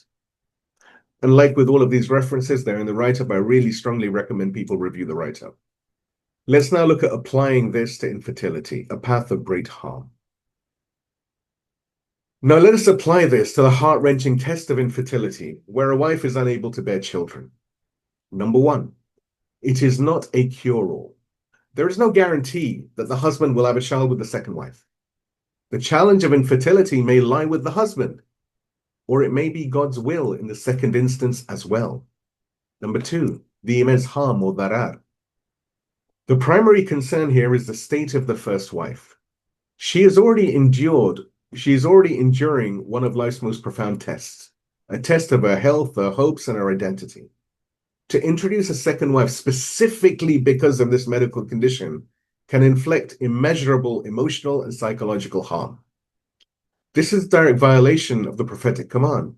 Do not cause harm and do not reciprocate harm that we mentioned earlier. Number three, violation of mawadda and rahmah. Does this act align with the spirit of mawadda, affection, and rahmah, mercy? Does it align with the hadith that a wife is a Rayhanah, a cherished flower, not a kahramana, a forewoman or a foreman? Treating her as deficient or functionally replaceable because of a medical condition is a contradiction to the compassionate core of the marriage covenant. And number four, the impossibility of justice. How can a man be truly just to his first wife who is grieving and tested while celebrating the arrival of a child with his second? The emotional scales are so heavily imbalanced from the start that justice as the Quran demands it seems almost impossible. This is why, while our senior scholars uphold the fiqhi permissibility, as they must, their ethical and societal guidance often points in another direction. Imam Khamenei's public stance, for example, is famously unenthusiastic about the practice in the current social context, viewing it as a potential source of injustice and harm to the primary family unit. In response to a query about a man taking a second wife against the wishes of the first, his office has stated, although the second marriage of a man does not necessarily require the permission of the first wife, nevertheless, paying attention to the fact that a second marriage most often causes spiritual and psychological harm to the first wife, it may be that justice is not observed. Therefore, undertaking this action is not favored nor recommended. And the reference, of course, is in the write-up. Therefore, while this option exists in fiqh, technically, it is fraught with immense spiritual, emotional, and psychological risks. It is not a recommended solution to infertility. It is a path that can potentially do more harm than good, shattering the sakina of the first wife and failing to guarantee the desired outcome. The path of profound sabr, patience, mutual support, spiritual tarbiyyah of the ummah, and kafala, guardianship, are often the higher, safer, and more compassionate routes, weaving the tapestry of marriage with threads of gold, forged in a shared test. Let's now look at our lessons for the present, redefining presence and fruitfulness. We live in an age that glorifies outsourcing, our food, our clothes, and increasingly our child rearing to devices and institutions. The primary lesson from the Islamic model of tarbiyah is that emotional and spiritual presence is the irreplaceable core of nurturing. Firstly, for parents. For parents, this means that the mother's presence is a jihad of irreplaceable value, and the father's duty extends beyond provision to active, friendly, and guiding presence. It is the living with, talking with, and praying with children that weaves their character. And for couples tested with childlessness, this principle of presence takes on a different, profound meaning. Their test does not exempt them from tarbiyah. It liberates them for a universal tarbiyah. Their mawadda and rahmah, forged and strengthened in the furnace of their shared sabr, becomes a source of strength and mercy for the entire community. Their fruitfulness is not biological. Rather, it is spiritual. It is manifested in their unwavering patience, in their service or khidmah to the community, in mentoring youth, or in becoming spiritual parents to those in need. Their presence as a stable, loving, God-centric couple is a lesson in Wilayah for us all. This too is their sacred jihad. Now for our call to clarify the honor of parenthood, patience, and tarbiyah. We must ask ourselves and clarify within our communities, what do we truly value? Let us clarify the honor of motherhood. Let us clarify that the role of a mother is not a low-status job, but one of the highest forms of jihad and the most honorable vocation in society, as it builds the human beings who form that society. Let us clarify the honor of patience or sabr. We must compassionately and firmly clarify that a couple's worth or the success of their marriage is never measured by their ability to have biological children. God makes barren whom he wills, just as he grants daughters and sons to whom he wills. Let us clarify that the profound sabr and rida of a couple facing infertility is an exalted act of worship, and their marriage is complete, whole, and blessed in God's eyes. We must stop the jahili, ignorant practice of stigmatizing childlessness or asking intrusive and painful questions. Let us now clarify the scope of tarbiyah. Let us clarify that tarbiyah, holistic nurturing, is a universal duty for all believers, not just biological parents. We must clarify that paths like kafala, guardianship, whether through bringing a child into the home or through remote sponsorship of an orphan, are honorable, prophetic acts that fulfill the command to be shepherds for the ummah. We must clarify that a couple tested with infertility has a unique capacity to channel their mawadda and rahmah into becoming spiritual pillars for the entire community, an honor just as great and a path just as direct to the pleasure of God. And let us now clarify the goal. Finally, let us clarify that the ultimate goal for all, whether parents by biology, parents by kafala, or parents to the community, is the same: to raise righteous servants of God, and for their own souls to achieve qurb, or nearness to God.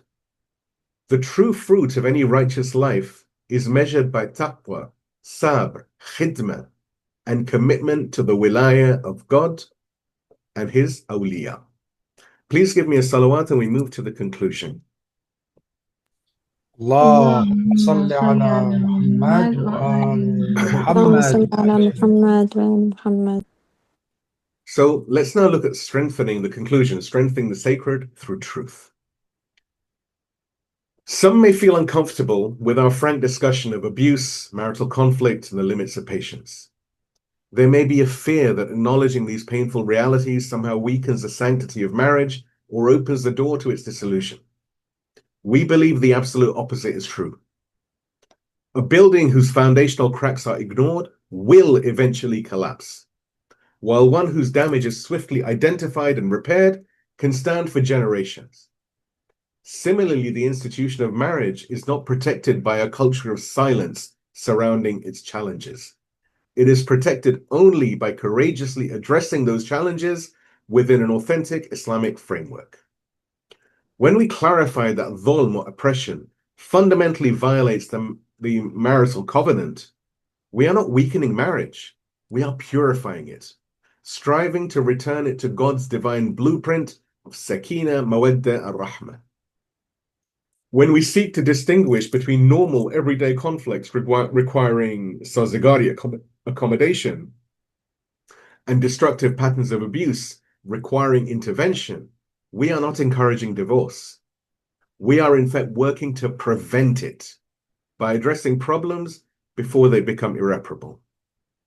The tapestry of marriage is made stronger not by hiding its tears, but by learning how to mend them properly with justice and mercy. This is precisely why our leaders and senior scholars, from Imam Khomeini to Imam Khamenei, from Ayatollah Sayyid Muhammad Maqtal Sadr to Ayatollah Fadlallah to Ayatollah Jawadi to Ayatollah Misbah, Sheikh Parhayan, Sheikh Araki, etc., have spoken so clearly on these matters. They understood that protecting the institution of marriage requires, first and foremost, protecting the individuals within it. A marriage preserved through the silent endurance of oppression is not a victory for Islam. It is a distortion of it. True preservation comes through justice, mercy, and the mutual supportive guardianship that allows both spouses to flourish. In this second session, The Unfolding Tapestry, Weaving a Life of Love and Purpose, we have moved from the foundations of marriage to the active daily process of building life together. We explored how the binding threads of mawadda and rahmah must be actively nurtured through trust and the sacred duty of being a libas, a garment for one's spouse, a duty that seeking help for harm, a duty that includes seeking help for harm, not concealing it. We then clarified the divine pattern of complementary roles, moving beyond cultural distortions to understand the husband's responsibility as Qawwam, protector or provider, and the wife's honored role as Rayhanah, cherished manager of the home's tranquility.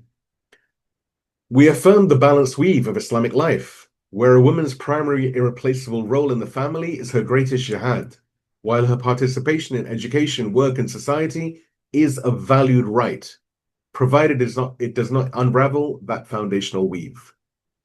We face the reality of daily life by weathering seasons, understanding sazigari, mutual accommodation, as the key to longevity, while drawing a hard red line against dhul, abuse, which is a violation of the covenant, not a part of it.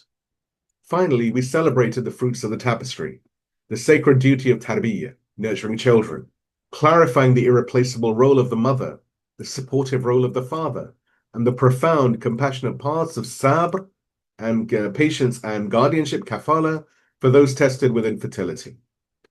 Synthesizing these points, we see that the unfolding tapestry is not a static object, but a living, breathing process. It requires daily, conscious, and compassionate work from both partners. It demands that we manage our egos, communicate with mercy, uphold our distinct responsibilities with honor, and prioritize the spiritual well-being of the family above all. This is the essence of Wilayah in the home, a shared guardianship of the sacred trust God has placed in our hands. But what happens when the threads do snap? What happens when accommodation fails, when abuse persists, or when the tapestry is torn beyond what seems repairable? Our next and final session, Mending the Tapestry, Trials, Trust, and Turning to God, will, God forbid, compassionately address these most difficult challenges, the realities of breakdown, the Islamic path through divorce and dissolution, and the spiritual tools for recovery, resilience, and healing by turning back to God. Please give me a loud salawat. We have our call to action. اللهم صل على محمد وآل محمد وعجل. Based on our discussion, let us commit to translating these principles from theory into a living practice in our own homes. Number 1, practice active love and libas. Move beyond the passive definition of love. Actively nurture mawadda through daily kindness, appreciation, and building trust. Fulfill the duty of libas or garment by zealously guarding your spouse's dignity and secrets from idle gossip. Number 2, clarify faults versus harm. Perform the crucial tabeen clarification in your own minds and in your advice to others. Distinguish between a fault, which requires patience and concealment, and harm or abuse, dhulm, which requires seeking help and justice. Clarify that seeking a remedy for harm is not a betrayal, but an act of honor and responsibility. Number 3, honor the divine roles. Let us consciously reject cultural and secular distortions. We call upon husbands to embody Qawwam as a protector and servant, not a dictator. And we call upon wives to embrace their role as Rayhanah and internal managers as a source of profound honor and authority. Number 4, embrace accommodation, Zagari. Make Imam Khomeini's advice, go and accommodate each other, a daily motto. When conflict arises, prioritize solving the problem over winning the argument. Practice the jihad of managing your own nafs for the sake of the family's sakina and tranquility. And number 5, recenter tarbiyyah. Acknowledge that raising righteous children or nurturing the ummah through other means is the ultimate fruit of the family. We must clarify the irreplaceable role of the mother's presence and the father's active friendly guidance. And most importantly, we must extend full compassion and respect to those tested with infertility, clarifying that their sabr and spiritual service are their own profound path to God's pleasure. Please give me a loud salawat, and we go to the supplication eulogy for Sayyidah Fatimah Zahra, which this evening is titled In the Sanctuary of the Rayhanah, a plea for mawadda and tarbiyyah. اللهم صل على محمد وآل محمد وعجل فرجهم. In your most beautiful name, O Lord of Fatimah, O God, send blessings upon Muhammad and the family of Muhammad. Peace be upon you, O Sayyidah Fatimah, the radiant Zahra, the pure Al-Batul. Peace be upon you, O daughter of the seal of the prophets and the mercy to the universes.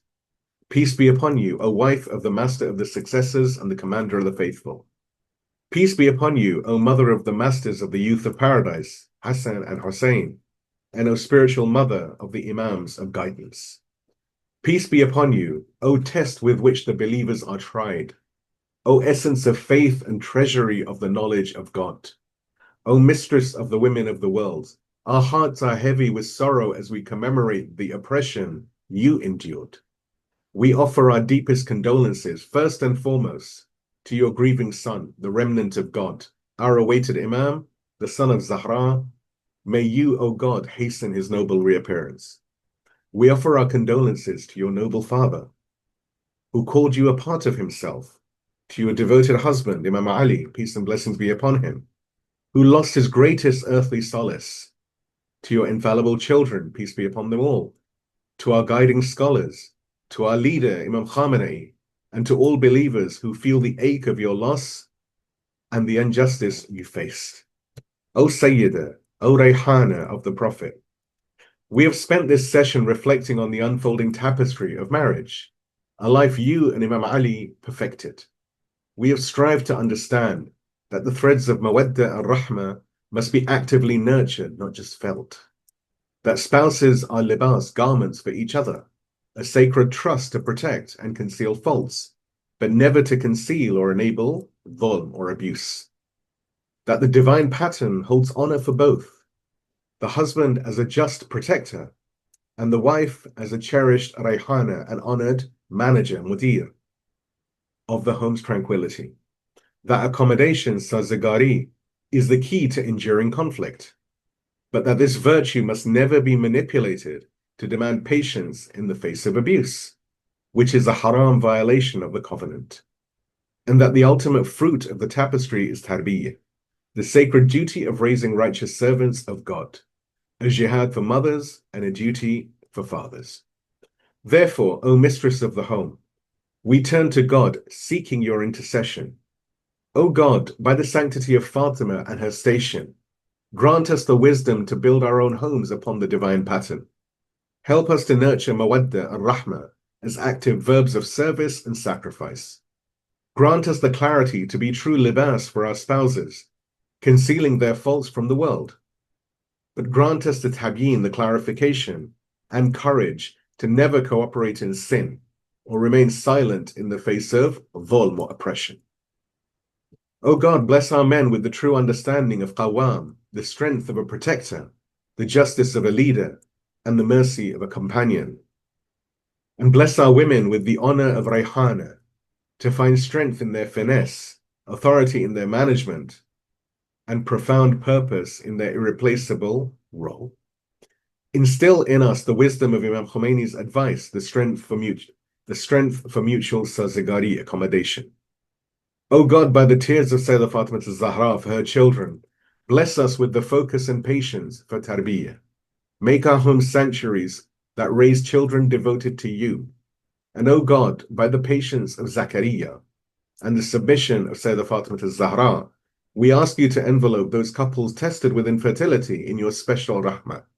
Grant them solace, assure their hearts that their sabr is a profound act of worship, and show them their path to fruitfulness through kafala or guardianship, or through serving the ummah as spiritual parents. O God, make our homes built on these foundations sanctuaries of remembrance and readiness for your final proof for Hujjah, the Imam of our time. May you hasten his noble return. Grant that we, our spouses, our children, renew our pledge and allegiance to him every morning, remaining firm upon it until the day of judgment. Make us truly amongst his supporters, his aides, and those who defend him, and those who hasten to fulfill his command. O God, should death come for us before his return, raise us from our graves, shrouded in our devotion, ready to answer his call. Allow the light of Sayyidah Fatima's legacy to illuminate our path towards serving her awaited son. O God, send blessings upon Muhammad and the family of Muhammad and hasten their relief. Amen, O Lord, sustainer of the universes. Amen, O most merciful of the merciful. Wa akhiru da'wani alhamdulillah rabbil alameen. Wassalamu alaikum wa rahmatullahi wa barakatuh. We now turn to the Maqtal, the chronicle of injustice that still makes the heavens weep. Tonight's account is titled, When Heaven Wept, the martyrdom of Sayyidah Fatimah Zahra by Brother Hasnain Dawji. To access the full text, visit www.themartyr.net. أعوذ بالله من الشيطان الرجيم بسم الله الرحمن الرحيم الحمد لله رب العالمين وصلى الله على سيدنا محمد وعلى أهل بيته الطيبين الطاهرين المعصومين اللهم صل على محمد وآل محمد وعجل فرجهم. O daughter of the Prophet, light of Zahra, that illuminated the world, mother of Imam Hassan and Imam Hussein alayhi salam, solace of the truthful, you departed this world with a heart shattered by grief, and left in your wake a path of luminous patience for all who love truth. Today we remember not only your virtues, but the weight of suffering you bore to safeguard the message of your father, the Prophet sallallahu alaihi wasallam, and the guardianship of your husband, Amir al-Mu'mineen, Imam Ali ibn Abi Talib alayhi salam. Your life began in purity and ended in sanctity. Yet between those two horizons lay storms that would have crushed mountains. In the days immediately after the passing of your blessed father, the mercy to the worlds, Medina changed. The streets that once trembled with revelation fell silent, and a sudden shadow crept over the Ummah, while your home was still heaving with grief, while the Prophet had hardly been buried. A council gathered in Saqifa.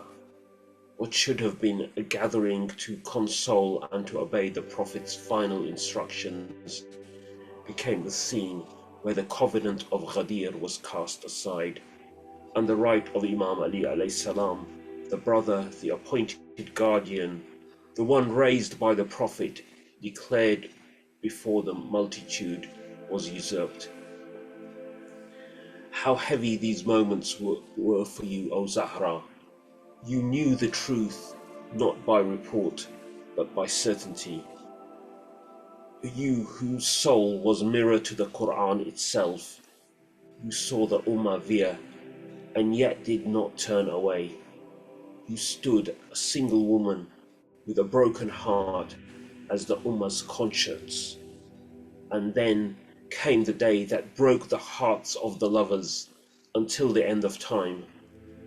They came to the threshold of your house, the house the Quran had purified, the house wherein angels descended, the house that cradled the people of the cloak. They threatened it with fire, and in that assault the sanctity of your door was violated. In their cruelty, they crushed you between the door and the wall. Your ribs were broken. Your unborn child, Mohsin, returned to his Lord, never seeing the light of day. The world will forever weep for the door, for the cracked rib, for the fallen son, for the tears of Imam Hassan and Imam Hussein, for Zainab and Kulthum, who witnessed what should never have made the heavens cry blood. Yet you bore it with the silence of those who entrust their cause to Allah, even as that silence spoke volumes to the generations to come. And they dragged Imam Ali alayhi salam, the Lion of God, Gate of Knowledge, the one who struck down Khaybar by force, to the court, seeking his pledge. What is allegiance worth when it is exalted at the point of a spear? What is authority that trembles before a woman's voice and fears the remembrance of Ghadir? Imam Ali alayhi salam was patient for the sake of Islam's survival, restraining the hand that once defended the Prophet on every battlefield, lest the very roots of faith be torn out. And you, O Zahra, stood by him, your pain a shield for his patience, your tears a prayer for the Ummah's salvation. Then they seized Fadak, the garden gifted to you by your father sallallahu alaihi wasallam, a rightful possession, a sign of trust and a means for charity. You did not seek land for luxury nor wealth, nor for pride. You sought it for justice and to provide for the poor, for the Prophet's household, and for the cause of Allah. When it was usurped, you did not retreat to bitterness. You entered the mosque, veiled in awe, and the assembly stilled.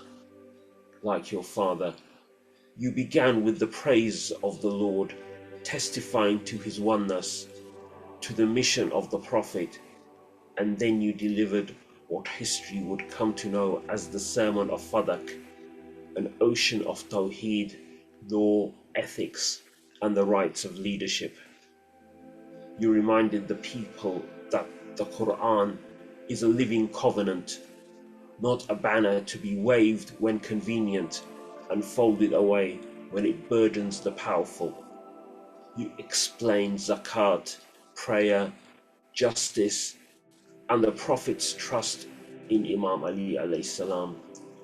You argued with proofs from revelation and with the testimony of the community itself that Fadak was yours, first as a gift, then as inheritance, and always as a trust to be used in the path of Allah. But your aim was greater than a garden. You were calling the Ummah back to its pledge at Ghadir, back to the guardianship of Wilayah, back to the path that preserves the Prophet's message in its pristine truth. And you did not stop at the mosque. Wounded, grieving, you went from house to house, from companion to companion, reminding them of their duty to defend the Wilayah of Imam Ali alayhi salam. You told them the measure of loyalty is not words but courage. When truth is pressed down by the weight of expedience, you reminded them of the day they heard the prophets say, "For whomsoever I am Mawla, Ali is his Mawla." You called on their memories and their oaths. Some wept, some hesitated. Time would reveal their hearts, but history has preserved your voice as the standard by which fidelity is measured. In the stillness of your home and at the grave of your father sallallahu alaihi wasallam, you poured out the grief that words could scarcely hold, repeating that heart-rendering lament that history has carried to us. O Father, had the oppression which fell upon me fallen upon bright days, they would have surely turned into dark nights, and the heavens bore witness. You complained to your Lord of the oppression you endured, not to incite vengeance, but to elevate the Ummah through witness. Your complaint was a prayer. Your tears were an ablution, washing the dust from the truth. When your illness overcame you and your nights grew long, you whispered to the earth, and you would soon return to your Father. You asked to be buried at night, that those who broke your ribs would not stand at your grave, and that your resting place remained hidden until the day when all secrets are exposed. In this too you became the sign of the oppressed, whose story outlives the oppressor. O radiant Fatimah, every verse about purity remembers you. Every heart that seeks God seeks you. Every child who has lost a mother finds you. In you a mother for the ages. Your short years were a full scripture of sacrifice. You taught us that truth is not abandoned when it is costly, that dignity is not relinquished when one is wounded, that Wilayah is the spine of faith and the safeguard of the Quran's meanings. We stand today before your unseen grave with our heads bowed. We bring nothing worthy of you, only our grief and our pledge. We pledge to uphold the Wilayah of Ali alayhi salam as you commanded, to measure leadership by truth, not by numbers. We pledge to speak for the oppressed and to defend the sanctity of every home as yours should have been defended. We pledge to keep alive your sermon of Fadak in our study and our action, to make our charity a proof and our knowledge a light. We pledge to raise our children with love for the Prophet's household, to teach them that your broken rib is not a tale but a trust, and that your patience is not silence but steadfastness. O Lady of Light, intercede for us with your Father, the beloved of Allah. Gathered our scattered hearts, make us worthy of the path you protected with your tears and your courage. Let our love not be mere words, but deeds that honor your sacrifice. As long as the night falls and the dawn rises, your name will be the lamp of those who seek Allah. Peace be upon you, O Fatimiyyah Zahra alayhi salam, the truthful, the pure, the oppressed, the patient. Peace be upon your father, the seal of the messengers, upon your husband, the commander of the faithful, upon your sons, the chiefs of the youth of paradise, and upon your daughter Zainab, the bearer of your strength. Until we meet at the Kawthar, you were promised, accept from us this broken offering of love, and pray that our end be upon your path. Indeed, we belong to Allah, and to Him is our return. May our return be with those who kept faith with you. وَسَيَعْلَمُ الَّذِينَ ظَلَمُوا أَيَّ مُنْقَلِبٌ يَنْقَلِبُونَ إِنَّا لِلَّهِ وَإِنَّا إِلَيْهِ رَاجِعُونَ صلوات على محمد وآل محمد اللهم صل على محمد وآل محمد وعجل فرجهم.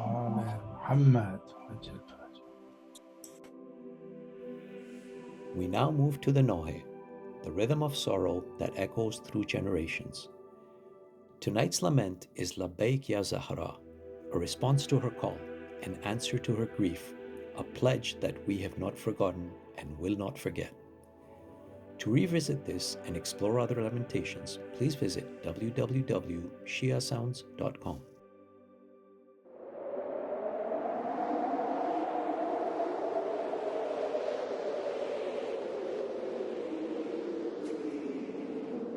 لبيك يا زهرا لبيك يا زهرا لبيك يا كبرى لبيك يا كبرى لبيك يا زهرا لبيك يا زهرا لبيك يا زهرا لبيك يا زهرا لبيك يا كبرى لبيك يا كبرى لبيك يا زهرا لبيك يا زهرا. The daughter of Khadija, the joy of Mustafa, the light of the Ummah, the leader of the mothers, surely the most nearest, the only and the dearest, the hope and salvation of Mustafa's nation.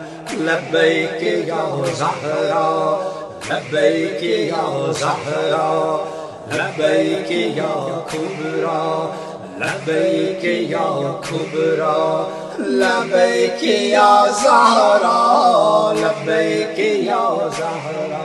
The beloved of all sisters, upon her hands the blisters, the scars of oppression, the wounds of aggression, the lightest of all faces, guarded in all places from the eyes of the blinded, her modesty confounded. Labbaik ya Zahra, Labbaik ya Zahra, Labbaik ya Kubra, Labbaik ya Kubra, Labbaik ya Zahra, Labbaik ya Zahra. The sweetest of the heart, nourished from the start by Khadijatul Kubra and the messenger of Allah, the joy of Mustafa, the companion that he found her, no less than Murtabba, the first of the Sahaba. Labbaik ya Zahra, لبيك يا زهرا لبيك يا كبرى لبيك يا كبرى لبيك يا زهرا لبيك يا زهرا. The tenderness and patience in the years of no conscience, aided dear Ali when all around was ignorance. The gentle words of Zahra relieved the husband's sorrow at the death of Mustafa when no one could console her. Labbaik ya Zahra, Labbaik ya Zahra, Labbaik ya Kubra, Labbaik ya Kubra, Labbaik ya Zahra, Labbaik ya Zahra. Fatima's great loss, the misery and the sadness, the death of her father, at no time her heart would hurt more. Yet still to gracious children, Hussein and sweet Hassan, eased and cooled her sweet eyes, relieved internal exile. Labbaik ya Zahra, labbaik ya Zahra, labbaik ya Kubra, labbaik ya Kubra, labbaik ya Zahra, labbaik ya Zahra. Every true believer would protect and relieve her. Come to her assistance, for her there'd be no distance. After all those dreadful torments, Allah's blessed garment covered her sacred body, naught but misery for Ali. Labbaik ya Zahra, labbaik ya Zahra, labbaik ya Kubra, labbaik ya Kubra, labbaik ya Zahra, labbaik ya Zahra. In secrecy they moved her, the purest of Allah. Death's fragrance surround her, the tears of Murtada. Her resting place was drenched then with the sweet tears of heaven. Sounds of sad wailing, the earth was complaining.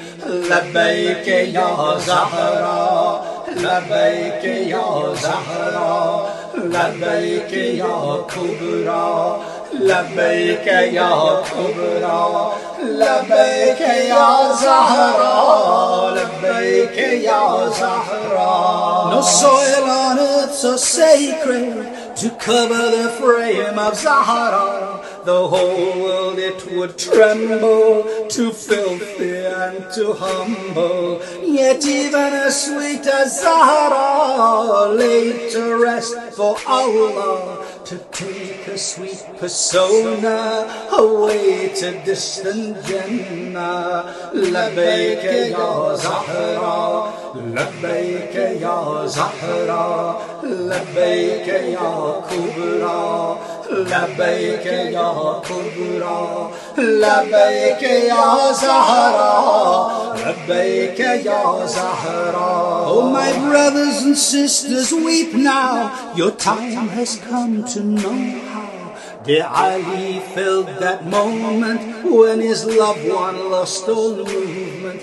Oh my dear and pious sisters, no enemy can resist us. Rekindle the flame of Zahra, avenge this great disaster. Labbaik ya Zahra, labbaik ya Zahra, labbaik ya Kubra, labbaik ya Kubra, labbaik ya Zahra, labbaik ya Zahra. Oh sisters of true Islam, bring your wisdom into this land. Teach us all and lead us, guide us all and feed us. Live the lives of Zahra, educate the Ummah, strive to spread true Islam. Hijab's our greatest weapon. Labbaik ya Zahra, labbaik ya Zahra, labbaik ya Kubra, labbaik ya Kubra, labbaik ya Zahra, labbaik ya Zahra. The daughter of Khadijah, the joy of Mustafa, the leader of the mothers, Fatimah to Zahra. The daughter of Khadijah, the joy of Mustafa, the light of the Ummah, Fatimah to Zahra. Labbaik ya Zahra, labbaik ya Zahra, labbaik ya Kubra, labbaik ya Kubra, labbaik ya Zahra, labbaik ya Zahra, labbaik ya Zahra, labbaik ya Zahra, labbaik ya Kubra, لبيك يا كبرى لبيك يا زهرة لبيك يا زهرة لبيك يا زهرة لبيك يا زهرة لبيك يا كبرى لبيك يا كبرى لبيك يا زهرة لبيك يا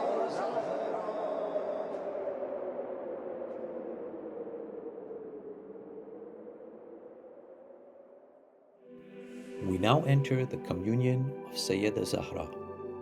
Each night, we renew our spiritual connection with the daughter of the Prophet, peace and blessings be upon him and his family, seeking her intercession and crying for her justice. This poetic visitation, crafted by the Truth Promoters Group, allows us to speak to her across the centuries to assure her that her message lives on. You can experience it again at www.shiasounds.com.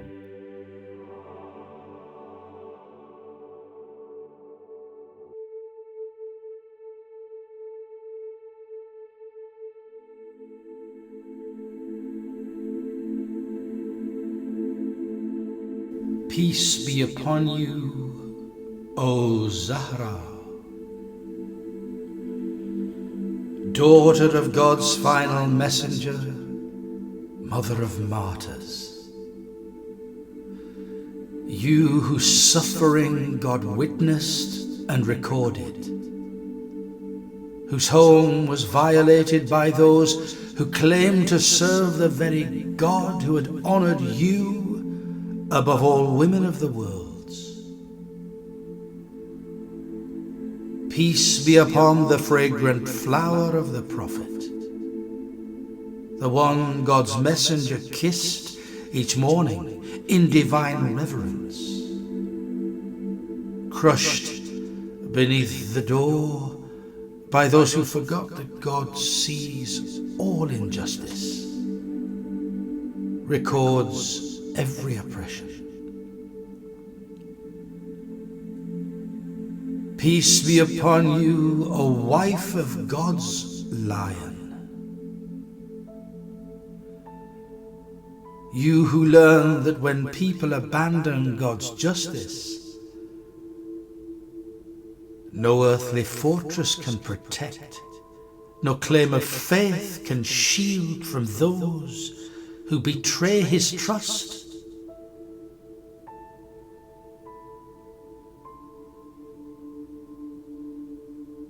Through God's infinite knowledge, your broken ribs became the first crack in the foundation of every Muslim home.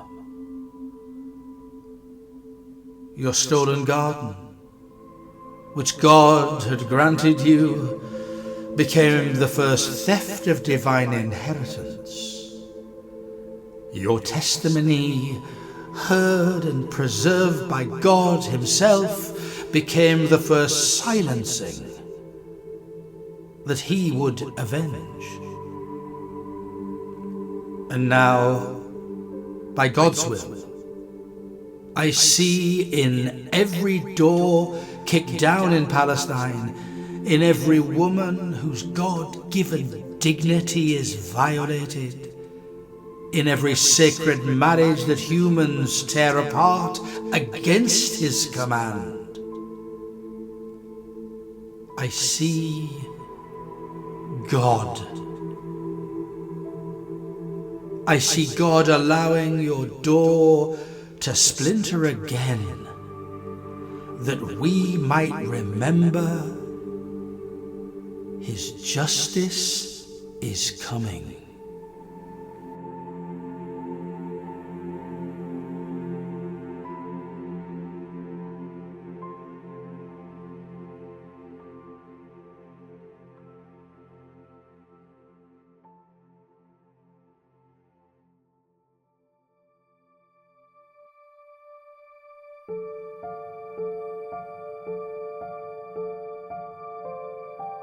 Peace be upon Muhsin,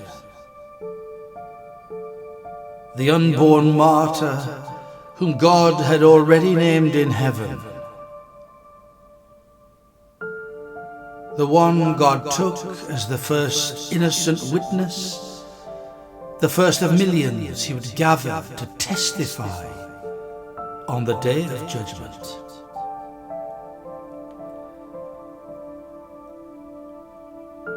Not killed by swords, but by the weight of oppression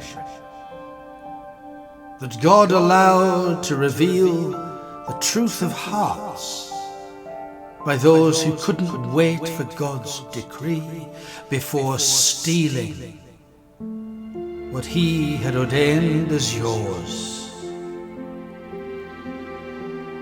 And I weep before God for every Muhsin whose soul He breathes into the womb, only to have his creation declared inconvenient, murdered before breathing the air God had prepared for them.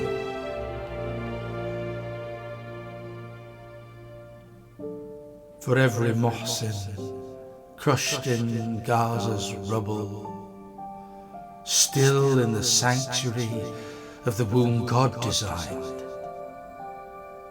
until the bombs, funded by those who claim to follow God, violate even that sacred space. For every marriage that God joined, but humans tear apart, treating His sacred covenant like a disposable contract, aborting the mercy He placed between spouses. O Zahra, through you I plead to God. They crushed your Muhsin to steal what God had given you, and today they crush millions of Muhsins, stealing the very humanity God breathed into us.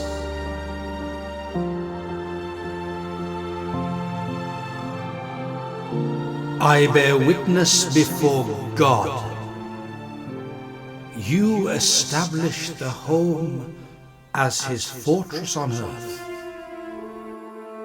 even as He allowed its door to burn to test humanity's commitment to justice. You were the manager of divine tranquility, the lady of the house where God's light dwelt, managing heaven's blessings with earthen hands that He strengthened.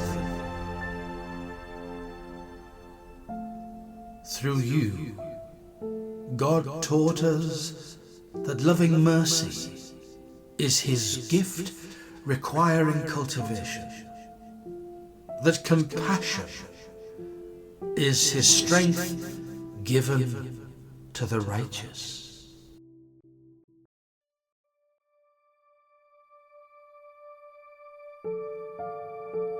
You lived as the perfect, fragrant flower, giving fragrance even while being crushed, showing us how God's servants emit beauty through suffering. And Ali lived as the perfect protector, protecting the strength God gave him, serving as God commanded, providing not just bread, but the dignity God demands for all.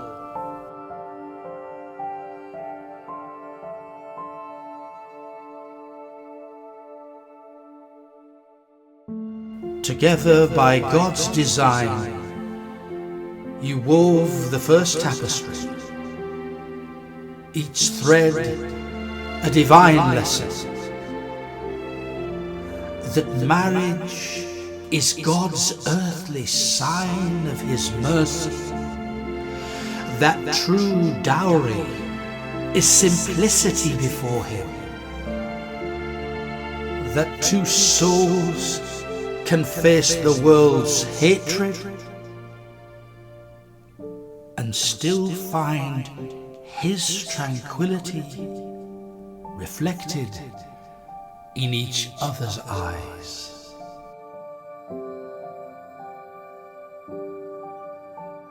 God strengthened you to rise, broken-ribbed, bereaved, betrayed, and speak his truth in the mosque where they thought they could silence half of his creation. Not begging for property, but declaring God's justice. Not pleading for pity, but performing the autopsy of a nation that had murdered its covenant with God. Through divine inspiration, you clarified, showing them how they had divorced themselves from God while claiming to be his deputies on earth. And God preserves your voice today in every woman who says, enough, with his strength. In every mother who refuses the false mercy of euthanasia. In every daughter who will not let them sell the dignity God gave her. But where are we before God's throne? When we shatter the marriage he blessed, when we abandon the elderly he commanded us to honor, when we murder the souls he's breathing into wombs, when we break the homes he meant as sanctuaries. O Zahra, through you I confess to God, they broke your home to steal power from him. We break our homes and call it freedom from him. You were the truthful one, the one whom God granted vision beyond the veils of time. Through his knowledge, you saw your son's martyrdom before his birth, Zainab's sermon before she could speak, Karbala's tragedy written in God's preserved tablet. And God shows you our state now, building houses but not homes for him, having weddings but not marriages blessed by him, birthing children but not raising his servants, aging in bodies but not growing closer to him. You witness, by God's will, men who memorize your words while crushing what God entrusted to them, claiming to be protectors, but acting as the tyrants he forbade. You see through his light women who weep for you while breaking their own covenants with God, abandoning the children he gave them, neglecting the parents he commanded them to honor. You observe the scholars who mourn your tragedy, while enabling the very injustices God sent you to oppose.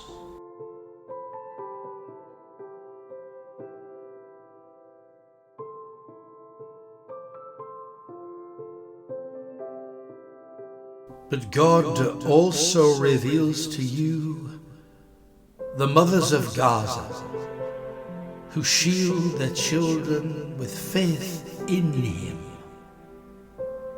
the wives of prisoners who wait with trust in his promise, the daughters who speak his truth to earthly power.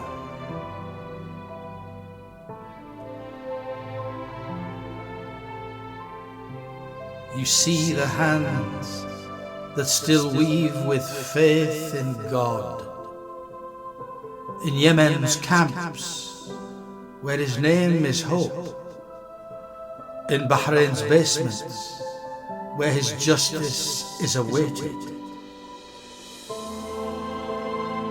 in South Lebanon's resisting homes where they teach children to love God through loving you.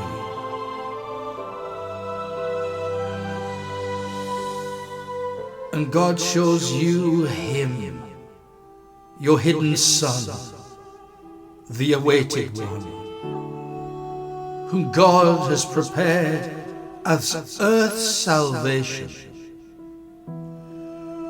who carries your grief as part of God's plan for justice. Every broken home increases the sorrow God has placed upon his heart.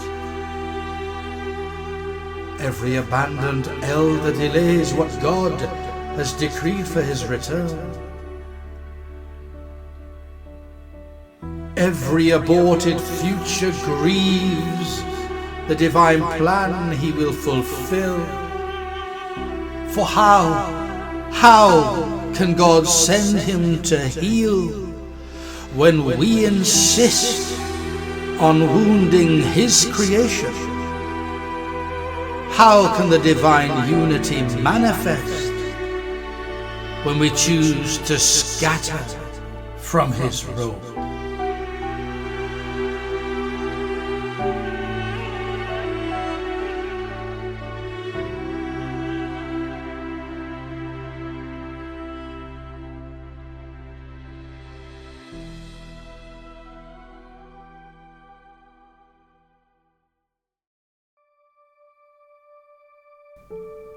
O daughter of God's beloved, I come to you and through you to God, broken by my distance from his commands, my home fractured by my failures before him, my tapestry torn by choosing other than what he chose.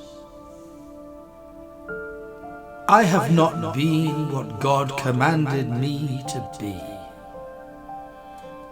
not the garment that conceals faults as he instructed, not the fortress of divine tranquility he meant me to be. I have treated his sacred trusts as disposable, valued this temporary world over his eternal promise, chosen comfort over his covenant. But through your teachings, God has shown me that he accepts the repentant, that oppression must be named before him, that his patience has limits, and that some separations are his mercy.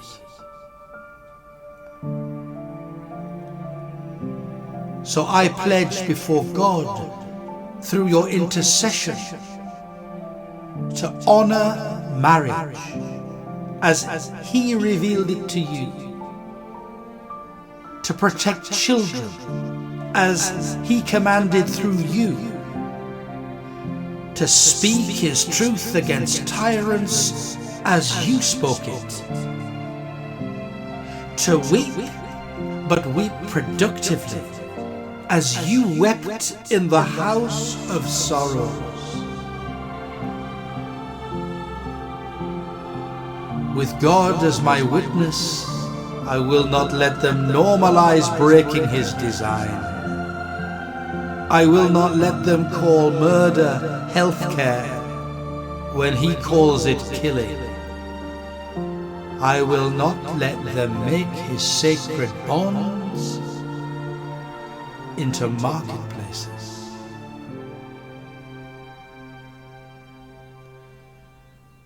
God reveals that the assault on your home continues,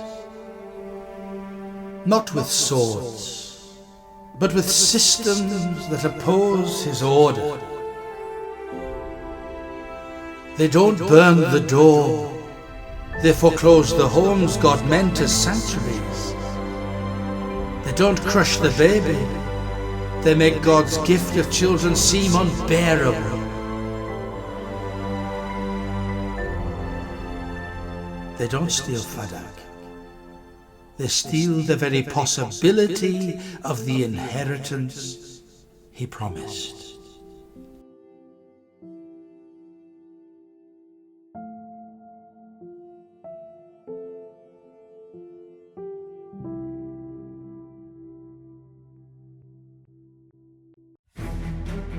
The same forces that martyred your Hussein now martyr the family God established as society's foundation, making men too broken to be the protectors God appointed, making women too exhausted to be fragrant flowers God intended, making children orphans while their parents live but don't parent as God commanded. And the scholars who should defend God's plan through your legacy debate your history while his principles are slaughtered. O Zahra, ask God to wake us from this sophisticated slumber. God has made you not just Hussein's mother, but the spiritual mother of every revolution he inspires against injustice. Your DNA, by God's design, runs through Gaza's mothers who gather their children's pieces while praising him. Your strength, which God gave you, flows through wives whose husbands are disappeared by those who deny his justice. Your wisdom, inspired by God, guides daughters who refuse to let materialism consume what he made sacred. Every woman who says no to commodification of God's gifts, every mother who refuses to abandon the role he gave her, every wife who demands his justice, not just patience, is your daughter in his sight.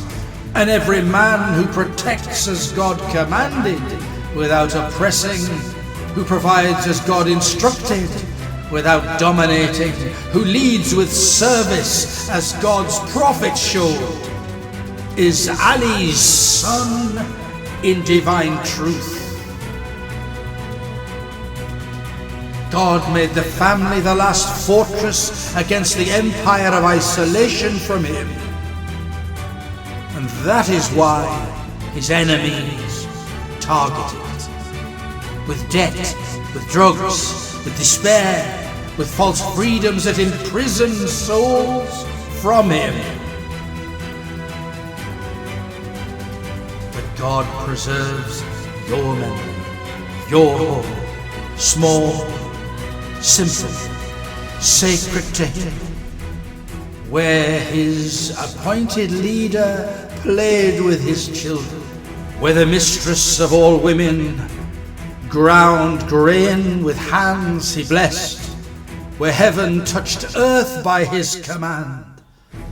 O Zahra, by your suffering that God witnessed, by your rights that God will restore, by your unborn whom God received as martyr, by your testimony that God preserved, I swear before the throne of the Almighty, I will not let them break another door without standing for God's justice. I will not let them crush another soul without raising my voice for His truth. I will not let them steal another inheritance without demanding what God has decreed. O God, through your beloved Zahra, count me among those who choose difficulty with dignity in your path over ease in distance from you, who choose simple weddings blessed by you over extravagant divorces that anger you, who choose present parenting as you commanded over profitable absence that you forbade, who choose your covenant over worldly contracts. Let my home be your sanctuary of tranquility, even if small. Let my marriage reflect your mercy, even if tested. Let my children be your servants, even if few.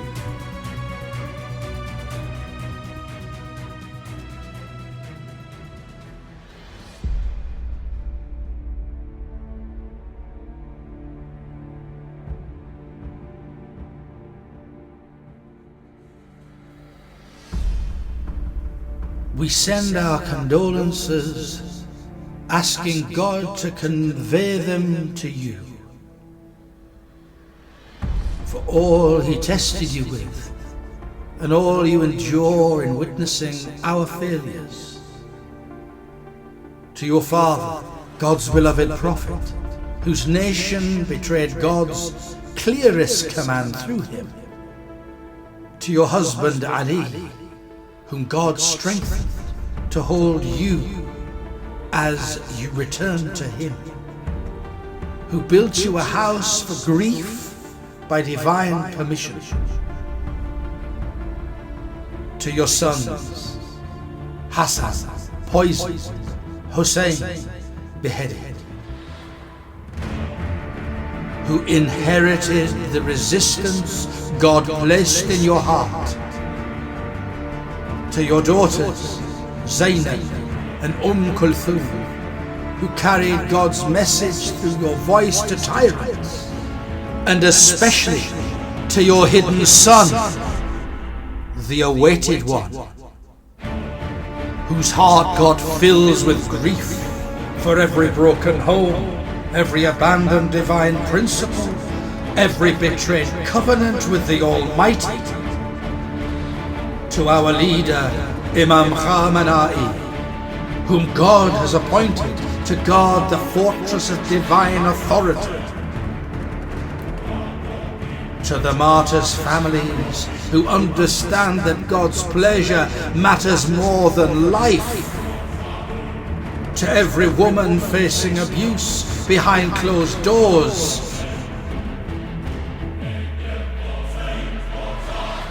God sees you. To every man struggling to be worthy, God strengthens those who turn to Him.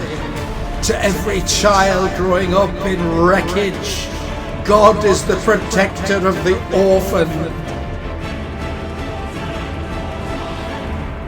We send condolences that you must live in a world that learned nothing from God's lesson through Fadak.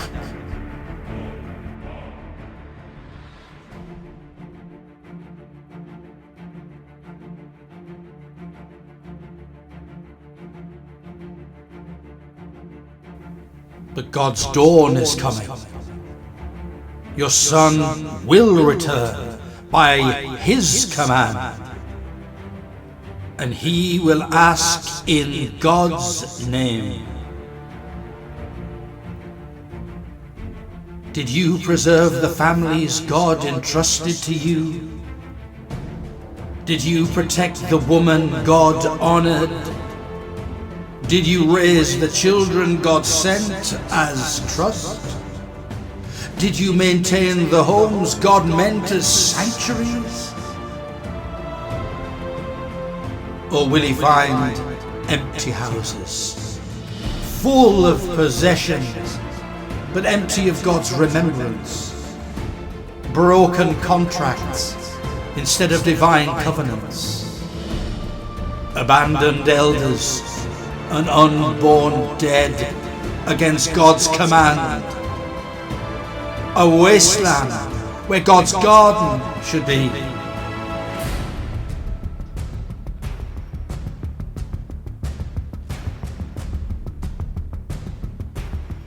O Zahra, ask God to help us prepare for the path of your Son. Plead with him to help us mend what we've torn. Intercede for us to rebuild what we've demolished.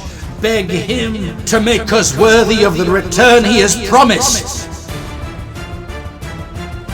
Let every marriage be a sign of God's coming justice. Let every child raised in faith be a soldier for his cause. Let every home that stands against the storm be a fortress of the divine revolution.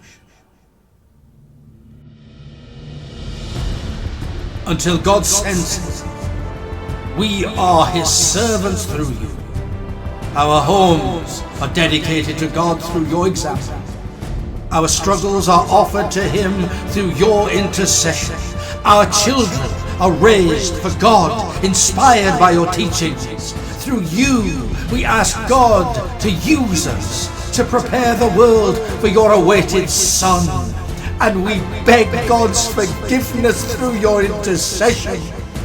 For every door we failed to defend in his name, for every covenant with him we broke, for every sacred trust from him we violate.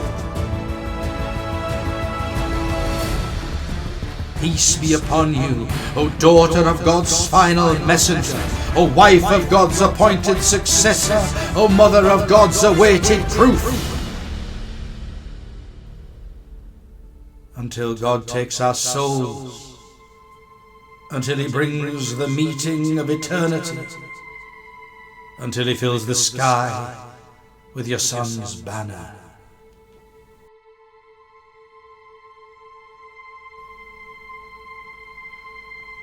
We remain before the Almighty, your unworthy servants, seeking his mercy through you, his broken children seeking his healing through you, his hoping slaves seeking his forgiveness through you. Through the broken home of Zahra, we return to the eternal abode of God, our Lord, O most merciful, O most compassionate.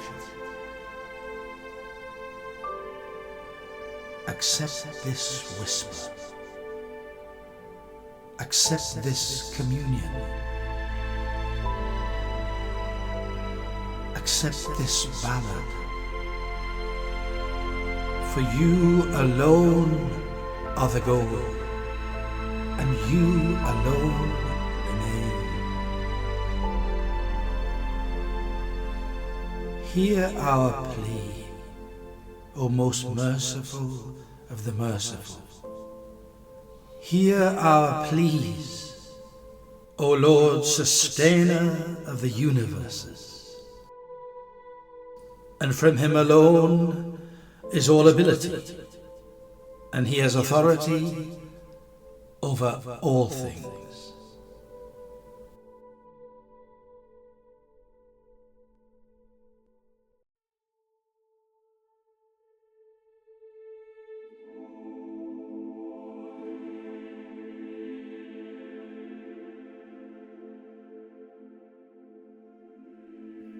As this night draws to a close, we remember that the tapestry Sayyidah Fatimah wove was torn by the hands of oppressors. But the pattern she established remains. In every home where a wife is treated as a Rayhanah, not a servant. In every family where the husband protects rather than oppresses. In every household where faith is the foundation. Tomorrow, we gather for our final session, Mending the Tapestry, confronting the trials that test our families and learning how to turn back to God when the threads seem beyond repair. Until then, may your homes reflect her light, and may your marriages honor her legacy. Peace be upon you, and peace be upon Fatimah Zahra.